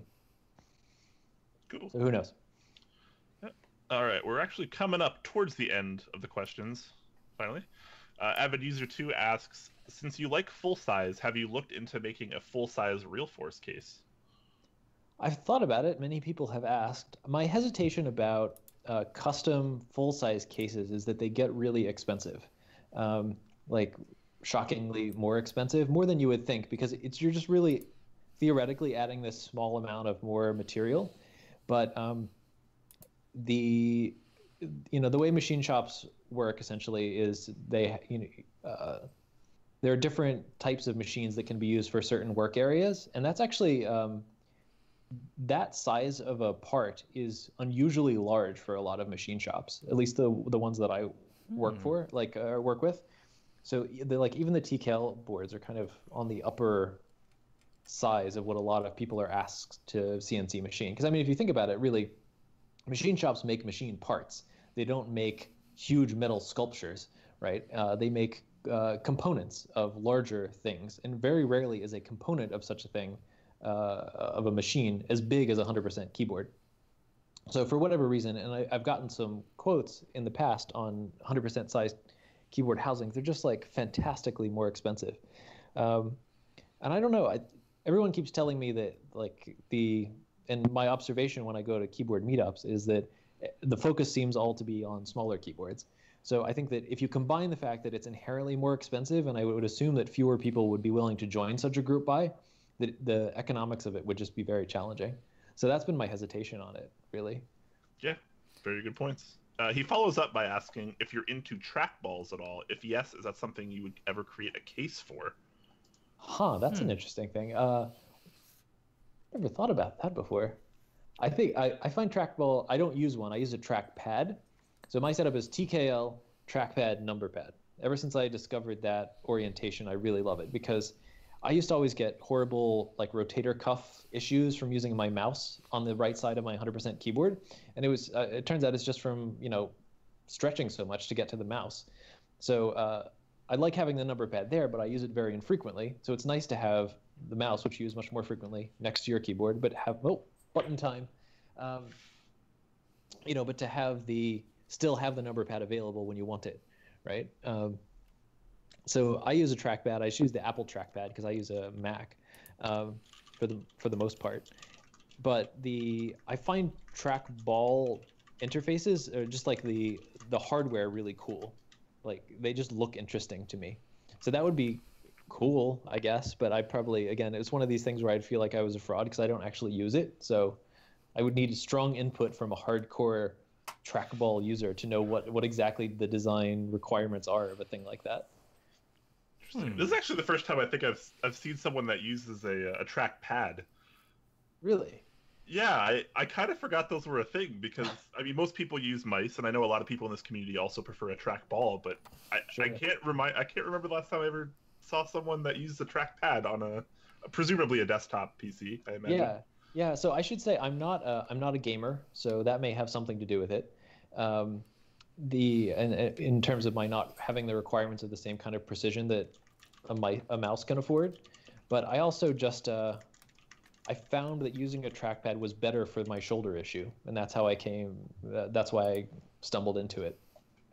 The using a mouse was just really killing me. There would be days when, because I spent a long time essentially as a programmer, and sometimes coding for literally 14 hours straight, and sometimes it would get so bad that I would be in so much pain that I would just have to like sit and lie in bed and just try to contain myself for like the horrible pain that was running up and down my arms. So I did a lot of experimenting with. I did try a trackball. I tried various kinds of mice, ergonomic mice, weird setups, and for whatever reason, the trackpad just like limits my range of motion enough that it doesn't bother me. Oh, fair enough. Not very fashionable, but whatever. I think it's very fashionable, actually. Okay, let's go with that. Very very classy. Right. All right, so we are actually fully caught up on questions. Great. It only took like 45 minutes, no big deal. Yes, so now is probably a good time for us to slowly start wrapping up the show. If you got any more questions, we'll try to get those after we do a little bit of outro stuff. But until then, Huey? Yeah, outro stuff. Yeah, thanks everyone for watching Top Clack. We always love when you guys support us, and if you guys have Amazon Prime, which comes with Twitch for Prime, feel free to subscribe to us, or subscribe to us anyways for free, which is available. If you guys ever want to hang out with Brian or I, we have a Discord. The link is down below. Really, really awesome people there. We talk about keyboards every now and then on a keyboard channel. Occasionally. Who'd have thunk? We probably talk as much or more about like food or like anime. It's a very well-rounded type of community that has been growing a lot. Mm-hmm. We also have a YouTube channel where you'll see typing videos by Brian and myself, reviews and content by Brian and myself as well. Expect to see more reviews from me, more which episodes from me. Brian's working on some super secret projects as well, even in video format. Ooh, it's a new frontier for Brian. He's not leaving, but he's going from text to video. His face might be involved. That's all I can say. Yeah. It's just a series where you just look at my face and that's it. Every episode you just look at my face. It's amazing. It's modern art. If it is yes. It's very very fantastic. All right. If you want to support us with some apparel, we do have shirts that you can check out over at Kona.store. I'll just put the link in the Twitch chat. Buying a shirt helps us out a lot, and they're not terribly expensive, only $20. But depending on where you are, shipping can be a little. Mm-hmm. So that helps us out a lot. So if you're into that kind of thing, make sure to check that out. Once again, we have our audio only stuff in Podbean format as well for any of you guys that would prefer to re-listen or something. Actually, a lot of people told me a lot of people can't watch our show live because of the time difference. A lot of them tell me that they like to download the audio, and like it's basically 2 hours of audio, and they use it for a week's worth of commuting, listening to parts of an episode every day on the commute. Yeah, a lot of people do that. It's cool, very cool. Avid User 2 has a question before we go. Regarding trackpad, have no knowledge. Any difference on V1, V2 from Apple, considering twice the price on the second? I don't know which version I have, actually. Mine is very large, and I like it, but and I got it like last year, but that's all I could tell you about it. I assume that the earlier version was probably smaller, because it's truly huge. Gotcha. That's all I have to say about it. Mom It's CX. white and huge. Wow, just like me. Touche. People often describe me that way. Mom CX asks, how bad is the stem issue with box browns and burnt oranges? Enough that Novelkeys has not restocked them until they are fixed. Is the information I've gotten from that. Other than that, I have no idea. Yeah, there's a lot of twisting issues with the plastic as it cools for the POM slider, which is creating a lot of issues.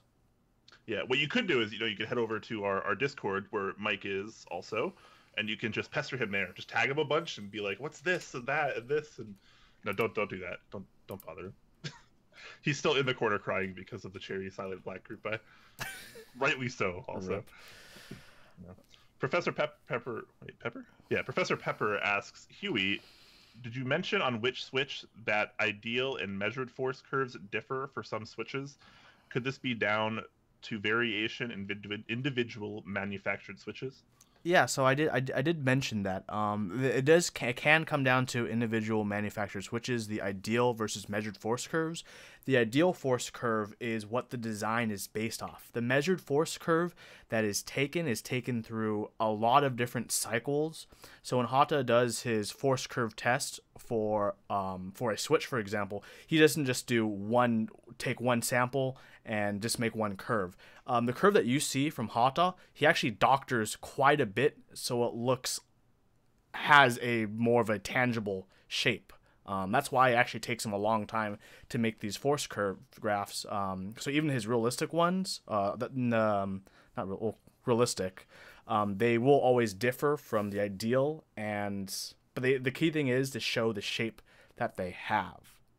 And because he does so many samples, what I mentioned in the video, the variations, the squiggliness, which detects the scratchiness, that's over so many tests that he does. All right. Well, anyway, it's time to wrap up. Once again, Discord link below. Make sure you join us. We have not done the giveaways yet for both the Black Clipe or the BKE Redux light or heavy domes yet. Sorry about the delay, but it gives you guys that are not in there right now more of a chance, so you can get in there now. Make sure you pay attention to the announcements channel. We'll be doing the giveaways there in the very near future. Huey and I will decide on what to do with them tonight. So make sure you come hang out with us there. Once again, support us on you can Twitch sub, especially if you have Twitch Prime. Helps us out a lot more than you probably think. So on that subject, may I interject here? Of course. For just a always. second. So I just wanted to thank you guys for the extremely useful service that you're providing. I mean, particularly as we've discussed as a Geek Hack veteran, remembering back how things were in the olden days, and just like sort of coming in and out of the keyboard community, observing over time how it has just become this huge, voluminous flood of information to keep on top of. There's like Discord and there's Reddit now, and there's so many different places. Like you guys make it possible for me to at least have some concept of what's going on in this community, and I think that's true for many people. This is an extremely useful service, and also there's like a certain kind of community cohesion that comes from having these semi-human live experiences where people can like actually have what is like a conversation. I think this is an extremely useful contribution that you guys are doing, and I really appreciate it very much. So thank you on behalf of everyone who's watching. Thank you, Ryan. Thank you, Ryan. Actually, Ryan, can I give him a teaser of what I'm getting? What's absolutely. So I mean, you're getting what I showed. Yeah. So fun fact for everyone in chat. Just want to let everyone know there will be a Norbauer TKL case review before the group buy ends, depending on shipping, but most likely before the group buy ends. I believe it ends on the 31st, right? Yeah, that's right. I'll probably actually be able to ship yours out to you tomorrow. That is my hope. This is actually a prototype version, and so it requires a little bit of modification, and the parts that I needed arrived today, thankfully. So. Wonderful. Nice. So if you're on the fence about the board, or maybe you wanted another look at it, different angles, definitively less professional looking photography work and videography work, I will have a review sample coming my way, and you guys will see my thoughts and impressions on that before the 31st. So stay tuned for that. Ryan, thank you so much for joining us today. My pleasure. It was fun. We will definitely love to have you on again in the future. Sure, At some undecided time, but when cool stuff is happening, as it tends to. I remember at the NorCal meetup, actually, the Norba Force was one of the only things I walked by that stopped me. I was like, whoa, wait, is that what I think it is?